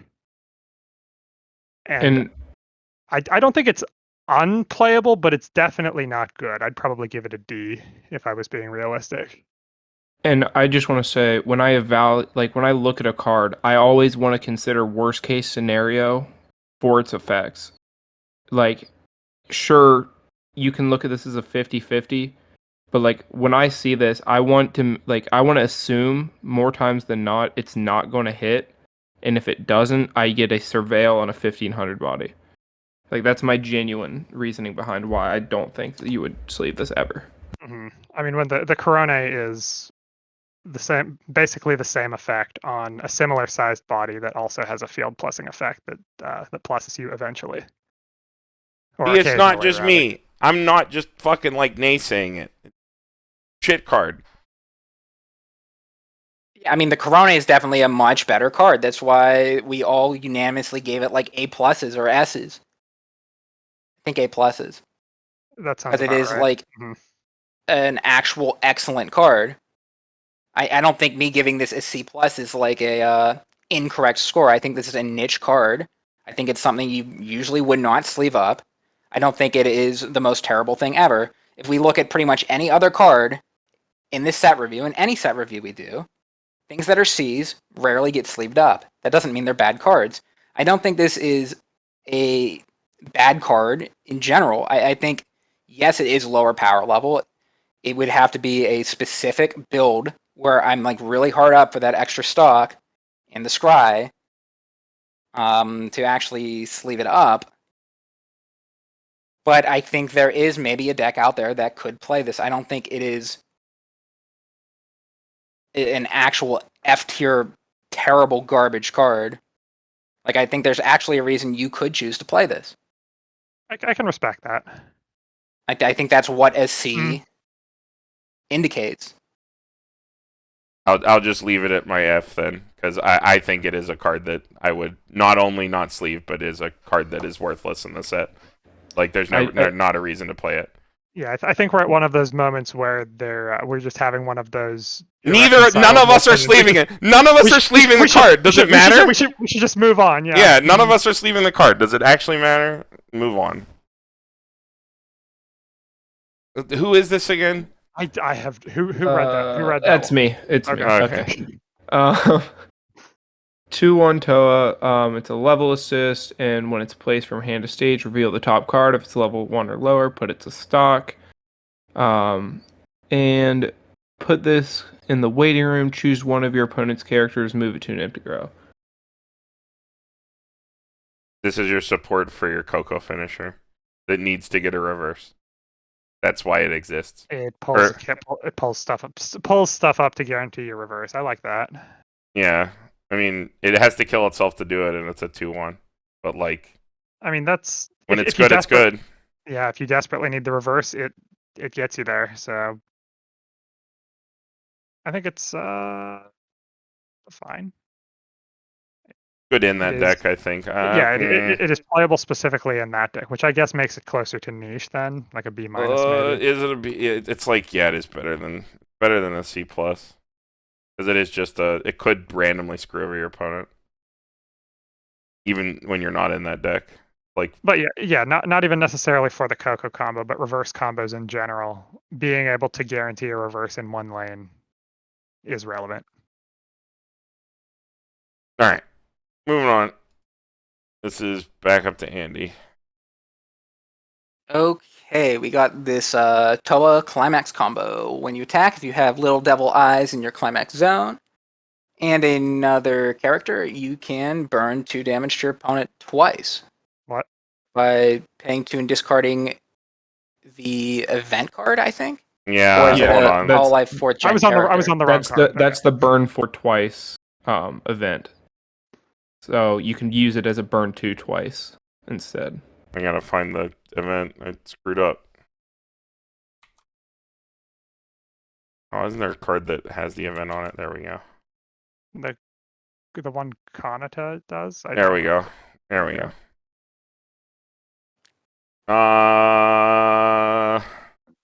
Off Soft bar. On attack, pay 2, ditch that specific card, burn 2, burn 2. Doesn't do Mhm. anything. Doesn't do anything on play. It doesn't do anything else, yeah. It Might is. be the death blow to it, but It is 2 twice. 2 twice is pretty good. it's On 2 attack. twice plus a swing for 3. It's cheaper Yukina that doesn't require reverse, but it also doesn't heal in play, but it's off bar. And requires that you ditch this specific event card. Probably all evens out to just being okay. It's a little awkward though, because like It's very the event awkward. card, you could play it for the same cost just from hand. You could hard play the event. Well, I mean, you'd have to discard characters too, but like You same could stock discard event, the 3, same yeah. stock it cost. saves you 3 characters and 2 stock, but the stock's the same. You're right. You Gives you a So it body. saves you 3 cards in hand, but then again, you're thinking of this, so you save 1 card to burn 2 instead of 4. And it gives you arguably better numbers. Yeah. The numbers are better. Straight up. Mhm. I guess so, but I feel like if I'm sleeving up the event in the first place, you know, I probably want to have some way to actually use it. I probably want to be going for it. Because that's not an event Yeah. that you just like randomly, oh, maybe I'll go for it this game. Oh, There's yeah. like Mhm. heavy stock, heavy hand requirement to it. I don't think there's the shell that you'd play the event in would like support a card like this, which is weird. The event would just be fodder in a deck that played a card like this. Yeah, like if this combo did something else on its own, or like it had another mode, like when you don't want to discard the event, or it just Yeah. did more in general. It's an uncommon, like a uncommon finisher combo. Can't stress For- this enough. Sets for- like Bang Dream. These cards Yeah, exist. For an uncommon, it's pretty solid, but it's the fact that it doesn't do anything on play really hurts the card in my opinion. All right, moving on. Ryan. All right, we've got level 0 Toa with Alarm. If this card's at the top of your clock at the start of your climax step, choose one of your characters, and that character gains the following ability. It gains Twin Drive for the turn. And this card is also a Rest 1 Deck Search Brainstorm. Wow, another Brainstorm in Hololive. Who could have seen this coming? Card's a common. It's for a common, it's pretty good. It's a Rest 1 plussing Brainstorm that has a secondary effect that makes itself more relevant when you already have a copy of it on board. It's good green fix. I see it mostly played as green fix. But yeah, it's just a self-tap search brainstorm. I can dig it. It's, Second effect's okay. yeah. Right, Other Brainstorms are better, but I mean, it's definitely not bad. I hate search brainstorms. I think I would rather play the blue one over this. Color wasn't an issue. The Mm. 5 card. You could also play the Rushia. The Rushia brainstorm as the well, Rushia is also which green, has isn't alarm. it? Yeah, Oh, it's wait. green and it has alarm. That card's Yeah. broken. Yeah, Oh wait, this is- that card's really is- broken. This is your budget Yeah. Rushia Brainstorm. Yeah, this is literally budget Rushia brainstorm. This is just worse than the Rushia in every way. Wow, that sucks. I forgot Rushia was green. Well, of course she's green. Her hair's green. I mean, I think if you look at this card like in a vacuum, it's probably closer to a C plus B minus. But I think with Rushia, it just kind of makes it not really worth playing. Yeah, All right. sad. I like the fact that you know, if extra copies of this end up in your hand though, yeah, I think the second effect to give Twin Drive's like actually pretty nice. Yeah, it is. I think I like that effect better than just like a random like 500 power off of a Remy or something. Well, the problem is the other green one is the one that gives you free stock. It's like the Himari bomb, but it's also a green search brainstorm. So like, Yeah, I'm trying to find my way back to that card. it's like it's in I Gen like that 3. there. Yeah, God, there's too many characters in this 160. anime. 160. It's 160. Yeah, slide 160. Yeah, it's really rough to ever pick this one over that one. Unless, of course, you're trying to build multiple decks with your playset. That's where this card comes in clutch. Yeah. I mean, Twin Drive's a good effect. So I mean, I don't know. I played with that Ron Bomb a lot, and I feel like this Give It Twin Drive is actually like a bait effect. you think so? Yeah, because like you clock it and like yeah, it's nice, but like when it's not a dedicated card, you're like not playing into it as much. I guess. I mean, it does let you pay out the coincidentally triggered climax during your attacks, or during your attacks helps you Run play clean, a little bit yeah. cleaner for that one specific turn. But yeah, it's not consistent. It's just the one turn you clock it. All right, moving on. We got this Toa. It's the Toa that works at Roco we looked at a month ago. It gives it gets 1,000 power for each of their Hololive characters. It'd be 11k, and then you can search your deck for the Roboco for pay one, ditch one, and it goes to stage, so you get them both for free. And they're both, one's 10k and one's 11k. And they search each other. It's like a reference card. It's a flavor card. Flavor. I don't think this is. I don't think you ever play this even as a joke. It seems not that great, yeah. Let's motor. Let's get through this. We've been here for so long. We still got 2 more characters. Luna time. Luna card. Banner, go ahead. Okay. This Luna can't side attack. You ditch a climax from hand when it's played. If you do, choose a climax. So it's a climax swap. You never play this over the Watame. No. This card's good. Climax swap. No. This card's actually good. It's just that the Watame's in better colors because you never are splashing for green. But like this card's legitimately fucking good. This is like a card in Bowfree that saw play in like 2 of in like every fucking Bowfree deck. Yeah, it's fucking good card. I can attest. The Bowfree Climax swap is really good. It's a utility card that's also your 5th and 6th starter. You're gonna keep using that terminology. Yeah. We're gonna bring that terminology over. Real terminology. Gives you. I guess that makes sense though. It's an additional opening card because it's a 3k, which is an oversize, and it's also a climax swap. It's just that the Watame is always in your colors, and ends up being a better pick.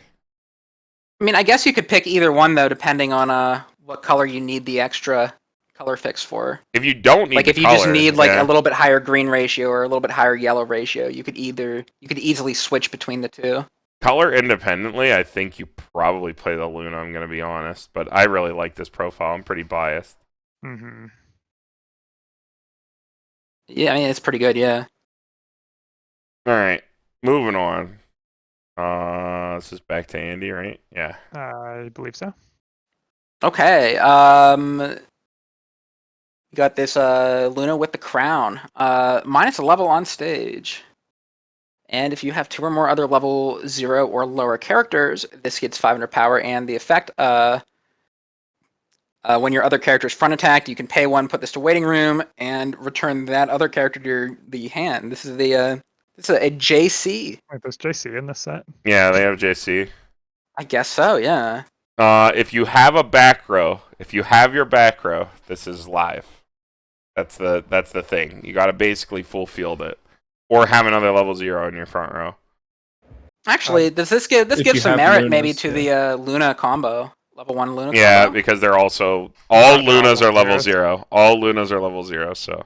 It always works. Maybe that's the better half of the combo. Yeah. So you actually get to run JC. JC's busted. And actually, that's a really nice other card to put the effect on, because the Luna gives the effect to herself and someone else. Mm-hmm. You give the salvage effect to herself and the JC. And the JC is good. JC's 6k. This, yeah. The JC just sits cross turn at 6k. Is like pretty obnoxious, actually. Really good power, yeah. Yeah, that'll be 6k. The actual Lunas are going to be sitting 65, so with 1 Brainstormer, which you'll most likely have. So like you have a pretty beefy board. I guess maybe the one awkward thing, because this sits at level 0, yeah, it is beefy, like you said. But they could always just side attack it with a weaker character. That is the weird thing. If they know you're going to pop the JC, you're just going to sack your other characters, so they can side attack you and still win board. This card works best with the Okayu combo, the just on attack check 3. But because the Okayu is always a level 1, because if you're playing multiple level 0s in your front row, the Luna JC becomes like cringe. Because they side this, they side the other Luna, then you don't get your JC. You keep your cards, I guess. So I guess you did plus. So I guess that doesn't matter, actually. So maybe it does work out for you. I don't know, but it does work best with the Okayu, because it's just an on attack with a bar. which just means you just have to have your level 0 back row set. I mean, is that hard though? I mean, It's not. play clean cut. Yeah. Pretty easy to fulfill. I don't know, it's fucking JC. Card's fucking good. I think it's probably on the like really good side instead of the drawback. You got to build around it. You got to build for it. But like, yeah, if you can easily fulfill the level 0 condition, I mean, the banger JC. It's a JC, yeah. Sits at 6K. Yeah, for people who are newer to Weiss and they don't know what we mean when we say JC, it's basically the second effect. The effect's been printed before, so we like know how it works. Basically, it lets you save your like on attack cards that might be small to like go for combos again the next turn. So combos that are like non-interactive on attack, like the Okayu with the bar, where it just gives you a card and lets you mill your deck. You can pop that Okayu back to your hand after you sack this off, so then you can play the Okayu down again and combo off again. And you just loop that forever until you're ready to play your finisher. It's a really strong effect. Denies reverses too. At Yeah. any stage in the game, maybe even. Yeah, you can really screw your opponent over, even if they're only trying to get one reverse. Mm-hmm. Alright, moving on. This is Brian. All right, we've got more Luna. Wow, this Luna sits at level 0 while she's on the stage. The character across from this can't side attack, though. When this card's battle opponent becomes reversed, you can discard a Hololive character from your hand if you do burn one. Active during both players' turns, relevant because your opponent can't side attack it. And when this card is front attacked, look at the top card of your deck and put it either back on top or into the waiting room. Also to note, this card sits at base 11.5. Okay, how is standby not a thing in this set? This is a banger standby target. This is like the standby card. The problem is getting to this point. Mm-hmm.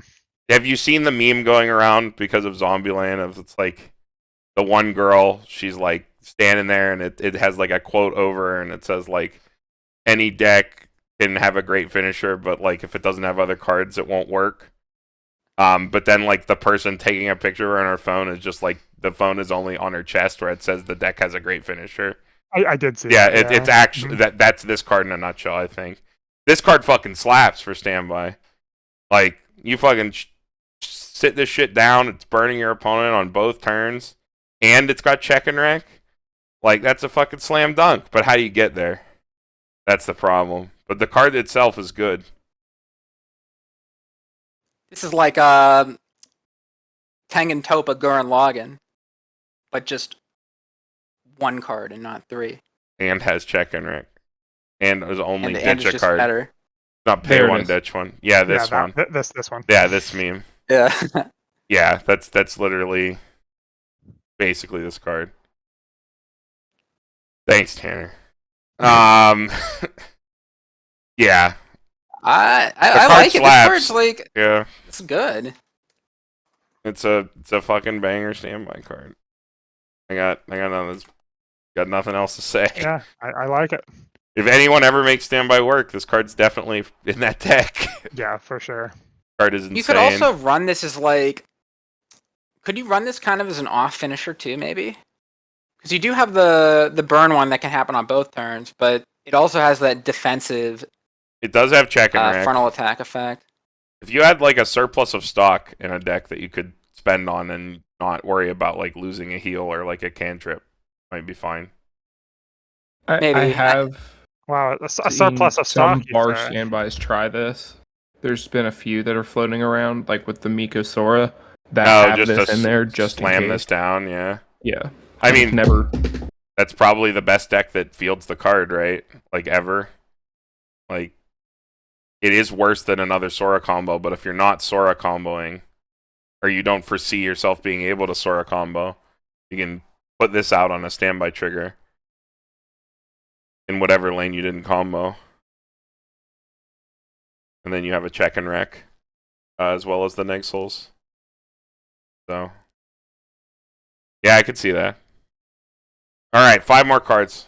Motor. All right, let's do it. Is this me? Yeah, it is. Right? Mhm. Assist. All of your level 0 lower characters in front of this get plus X power. X equals 1,000 times your current level. That's kind of sick. And then you can rest it and turn one of your characters into a level 0 only for the turn. Not cross turn, unfortunately, so no funny tricks with JC. But it does give it the pump, right? So it's like a pump 1k, 2k, 3k. The card is pretty dank. Like a costless like level assist, I guess. The Lunas only. It goes in your Luna waifu. It makes your level 0s randomly large in the late game. Yeah. That's a big assist, right? Yeah, it's a lot of power for free. It's a lot of If power you're playing for no a stock. Luna-centric deck, If you look at it from like the 2/1 that gets plus 2k on like if it attacks, or plus 4k if it attacks third, basically. I mean that thing's now a 15/5 with this card. It's randomly really good, but like only randomly, right? Like you gotta like have it for that situation. I think you got to be playing like a Luna-centric deck. But if you are, this is like Probably. a kind of a nice payoff card, right? That's like a scalable, global 1,000 back row card. Yeah, that's free. That's no stock. Mhm. Yeah, in that deck, it's probably great. If you're really Global, you committing, could field 2 of these. You could field 3 of these. You could have one in the front row too. That's No, true. it's- You could. Oh wait, no, it's front. Oh, it's front, only it's it front, is- it's it front, is- it's it is front. frontal, it is I just frontal. saw all your. But still, Only level But yeah. zeros, yeah. But yeah, I mean the level 1 Luna combo is on reverse, so extra power is welcome. All right. Okay, the last card that we actually have to talk about. Oh boy. There All we right. go. 3/2 Coco. During your turn, for each of your other Hololive characters, this gains 500 power. So during your turn, it will be 11/5. And when this is placed from hand to stage, you may put the top card of your clock to waiting room. And with Climax, ditch 1, pay 1. When its opponent becomes reversed, if you have the choice Climax, this turn it gains red, and which doesn't mean anything. And if you can pay this cost up to 5 times. Perform the following action X times. Put the bottom 3 cards in your opponent's library into their waiting room. If there's a Climax, deal 1. And X equals the number of times you've paid this cost plus 1. So it's guaranteed you get 1 for free, and then you can make it up to 6 times, which is pretty nutty. Multiple little baby icy tails. So If they you- hit at least 1 climax, you're paying 1. So you can never burn 2 or 3 when Right. you would only burn 1. So I have played a deck that plays a very similar finisher to this. It's Salt Lily. I can tell you from firsthand experience that no matter what numbers you read on what blog or whatever about how strong these theoretically are, I can guarantee you that at least half the time your opponents are going to mill 18 clean off the bottom of their goddamn deck. Or what? This one's 21, right? Or no, it's 18. It's 18. It's 3 times 6, 18. It's- Yeah, 18, there are gonna be games where your opponent mills 18 clean off the bottom of their deck, cancels everything else, and unlike Assault Lily, you aren't even getting 4 attacks. You're only getting 3 here. Getting your 3 normal attacks. You're not getting like a restand, so it has even like less push, and you can't burn for more than 1. So like you're gonna have the games where like this card really doesn't fucking get there. Even though you've been winning all games and you dump all of your resources into it and you feel like a goddamn Chad and that you're the best fucking player in the world, and then your opponent fucking stares at you and just like mills a bazillion clean off the bottom of their deck, cancels every fucking attack, cancels some of the pings, all because your card didn't do traditional damage. And like, in terms of like a finisher that you put a bunch of fucking stock into and a bunch of fucking resources into that you expect to just kill your opponent, that kind of stuff is like, well, from a like emotional standpoint, it's very deflating. But like, we don't rate cards based on like the emotional standpoint of the card. But like, effectively, like for consistency, right? If I'm playing a card that's like a finisher, right, that I expect to kill my opponent, if the finisher in practice does not kill my opponent as often as it's been touted to kill my opponent, why am I playing this over a traditional finisher like the Marine that just burns 2 for like a much more affordable cost, right? Like, why aren't I just doing that? Why aren't I playing Rushia and decompressing my opponent and just swinging for big? Why aren't I playing something even more, like, lower impact, like the Hachima, that's just, like, more consistent and more affordable? Like, why am I doing that? Why am I dumping all my resources and building to this finisher that didn't kill my opponent anyway? I mean, that's just Weiss in general. It You is. just got to have the mental discipline. Well, no. Be able to, like, understand that bad games happen. No, I mean, let's get away from the emotional comment. That was more of, like, a joke. But I'm saying, like, if this is supposed to, by the numbers, kill your opponent so often, but it really doesn't kill your opponent so often, why are you playing this over a more normal finisher? And just getting your opponent in those bad games with more traditional gotcha tools like stock swap versus a decompression tool that's random. Like, that's what I'm getting at. Icy Tail. Oh, Jesus. Icy Tail is random decompression, not actual decompression. Right. You have no way to count on what's going to happen. And, like, let me tell you, I've played enough Assault Lily to tell you that that's true. Like, there are so many games where if I literally just stock swap my opponent instead of going for the full combo with, like, the fucking on-attack stock swap, it would have killed them every single time. But I was like, oh, they're compressed. I'll just punish them with Icy Tail. But because Icy Tail relies on random ordering of cards, it's not nearly as consistent as something like stock swap. Like, I think I would rather, like, use the Aqua than do this, like, a lot of the time. I mean, stock swap is the same, though. No, it's not. Not if you do it when your opponent's They could have all their climaxes No, it's not, because you can use stock swap when your opponent has less deck than they have stock. That's guaranteed. That's a guarantee. You can guarantee that you hit all the climaxes. This is never a guarantee, is my point, unlike other forms of decompression. Like, Fumio is a true guarantee. You are always decompressing your opponent for a set amount. Stock swap can be a true guarantee if you use it at the right time. Icy Tail is never. It's random decompression. And, like, you're dumping so much resources into it, I would think that if you would dump all your resources into a combo, that it should do traditional damage. Like, it's really no different than traditional damage.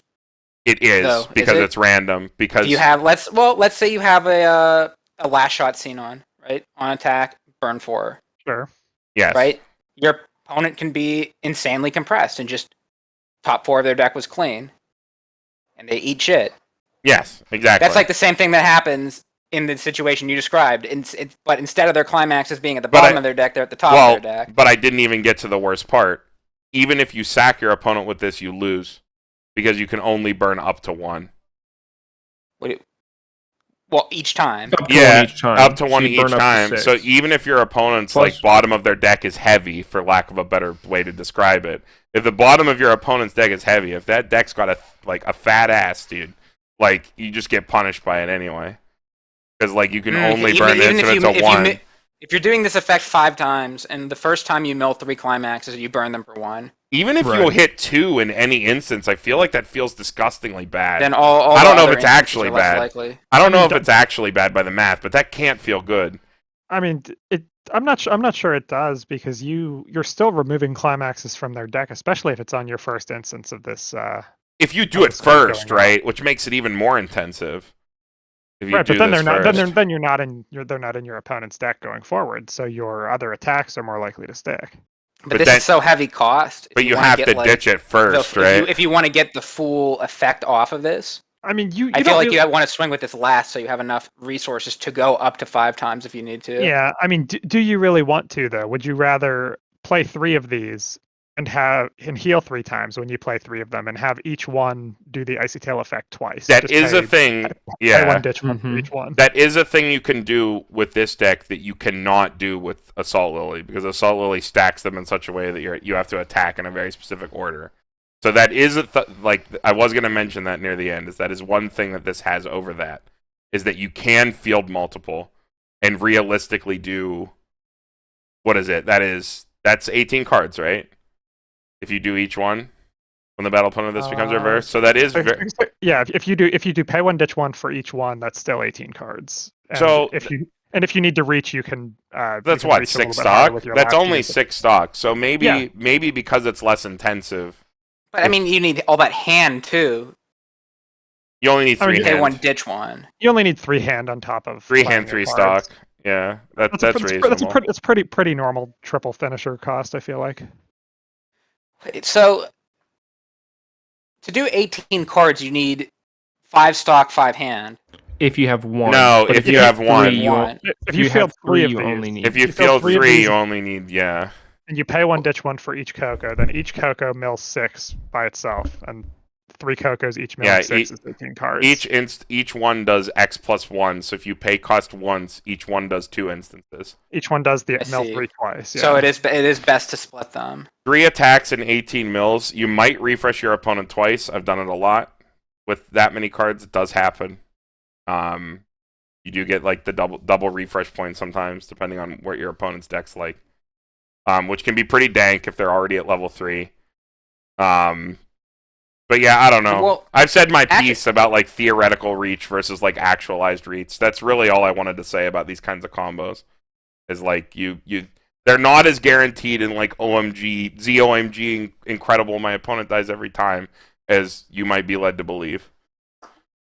Yeah, it's Weiss. You're rolling the dice. Who cares about statistics? Imagine that sick rush of adrenaline you get when this absolutely decimates your opponent. It does feel good when these kill your opponent from like 2-3. But I do have a ruling question here. Yes. You have to do all the payments up front before you even mill the first card, correct? Yes. So let's say I wanted to do this effect all 5 times. I would have to, on reverse, pay 5, ditch 5, then start milling. I can't pay 1, ditch 1, mill 3, then decide. Yes. You I do wanna it stop all. now. You do it. You may pay cost up to X times, up to 5 times. So on reverse, you pay everything in bulk, and then you resolve all the mills in sequence after that. It's tough. It's tough to really comprehend this all on like a first read. There's like a lot here. The fact that you can play 3 of it is the card saving grace. I think that you can try field Coco. Mm-hmm. If you get 3 reverses, which is the problem, like the card gets worse the less reverses you're left. I guess so, but then you just beef up the other lanes, right? If they only leave you 2 reverses, you go for 2 Cocos and just pay the cost and extra time in each lane. Mm-hmm. Yeah, you still equal out, right? But it makes it more expensive. It does make it more expensive, yeah. But then you're not paying 2 to field the other Coco, and you I was can just gonna say keep the Coco in your hand. It would make it the same because you're paying you'd pay 2 stock and that extra 2 in hand, or you'd be paying 1 extra hand, which would be the Coco. So like essentially it's the exact same cost. There are funny things you can do with the Okayu. Isn't the Okayu on attack? The one or the mill one? The mill level 3 that mills for events? It is on attack. It mills. Yeah, so there are some amount for the number of gamers events you have in. Yeah, so there are things you can do with the Okayu with this card, with the Okayu being your 3rd lane, where if your opponent, like, if you mill out all your opponent's climaxes on your first attack, you can, like, depending on their deck state, you can, like, reactively burn their, like, you know, do something where you, like, push them to refresh or stuff like that, or, like, you know, just swing for big damage. It depends. Because this card's on reverse. It does the effect on reverse. So you do have a chance to, like, react and do something else. You know what I mean?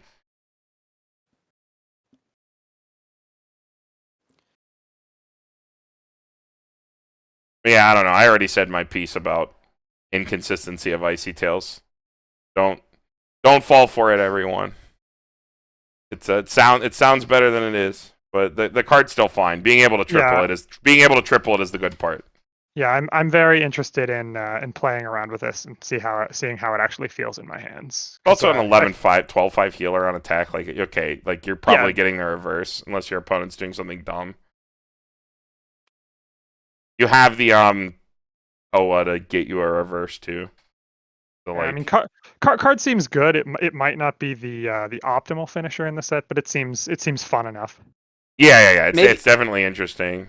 Maybe the hand and stock requirement isn't as bad as you'd think, though, right? Because this is a choice on a level 3, and we've already seen like multiple, like 2 really banger choice combos at level 1. So if you're playing 8 choice, all those choice triggers could facilitate either an extra stock or an extra hand, depending on what you need. Right. So I definitely think you'd probably play 8 choice if you're playing this Coco finisher. Seems like the go-to 8-choice build. There we go. What happened? Why are we at the Luna? Oh, I don't know. What? Rolled backwards for some reason. Yeah, I don't know. I think I'm too biased. Evaluate. I think I'm too hard biased. to evaluate. I have too much experience with like the bad side of it to like it a lot. But I think the fact that you can, if you do have the way to get 3 reverses, you can play 3 of it, which is super reasonable to do. Unlike Assault Lily, where you have to build up to a lot and then your opponent mills a bazillion clean. Fine. Because this is lower commitment, it probably feels a lot better. And in practice, it probably is a lot better. So It seems like it could be like quietly very powerful. It's not like in your face, like the Assault Lily one so much, but it's like quietly maybe. very powerful. Maybe. Mm-hmm. Choice is also a great trigger, so gives you things to do throughout the game. All right, let's finish this out. 3 more cards. It's been 2 hours. Let's fucking rapid fire this. It's a fucking 5500 on turn twin drive. It's the only twin driver raw in the set. It's fine. So, If you need the twin drive, it seems good. Good auxiliary card. Okay, flavor card 2/1. Coco. All your level 3 or higher characters in the front of this get 2k. It's one of the only 2k to front assists in the set. A lot of the rest of them are level X's. When this is played, you choose a Suisse and a Kanada in your waiting room and put them face up underneath this as markers. Then at the beginning of your main phase, you can pay cost, which is 1, and return one of the markers from under this to your hand. So it's a way to like get cards into your hand for cheap. It's a flavor card because Suisse, Kanata, and Coco all live together for like a brief amount of time. That's like incidentally just like you're probably playing the 2k assist because you want a big beefy 2k assist, but it just randomly compresses you 2. Yeah, that's on what I was field. gonna Like say, even if you're yeah. not adding the cards to hand, Right. Yeah. that seems pretty good. So long as you have enough Suisses and Kanadas to make it work. Suisse got the Is he- early play. Kanata might be a little harder to fit one, but like you could play the toolboxy one to I facilitate mean, you this. also don't have to have the Kanata too. You could just do it for the Suisse and compress 1. Yeah. You could if An you needed to, option. yeah. Mhm. Yeah, I think the card's fine. It's like if your deck building can support it, it's probably like the back row assist, unless you need the Toa To drag stuff up. yeah. Because the Toa either makes you bigger or drags a target for you. I almost want to give that an A. That's like It's really good. Just that's 2 really free solid. compression, yeah. You just gotta like I guess some of those like lower rated Kanadas and Suisses from earlier, like they have a little bit more merit now. Just to like up the count of Suisses or Kanadas in your deck. Alright. Cool. Last card. Level 0 Coco, front row center slot, gains 1 soul, and it's a drop search. It's spaghetti. It's a There spaghetti. she is. It's here. And the moon hits your eye like a Big great pizza pie, spaghetti that's pie. amore. I like this drop search profile a lot. Being able to swing for 2 souls on a level 0 is extremely relevant. Drop S. souls, good profile. Yeah, it's just a good card. I like it a lot. Drop soul, 2 soul, good card. Okay, that's it for Gen 4. We gotta do Gen 5 tonight. Okay. Alright. We'll see you Let's guys do in the it. next one.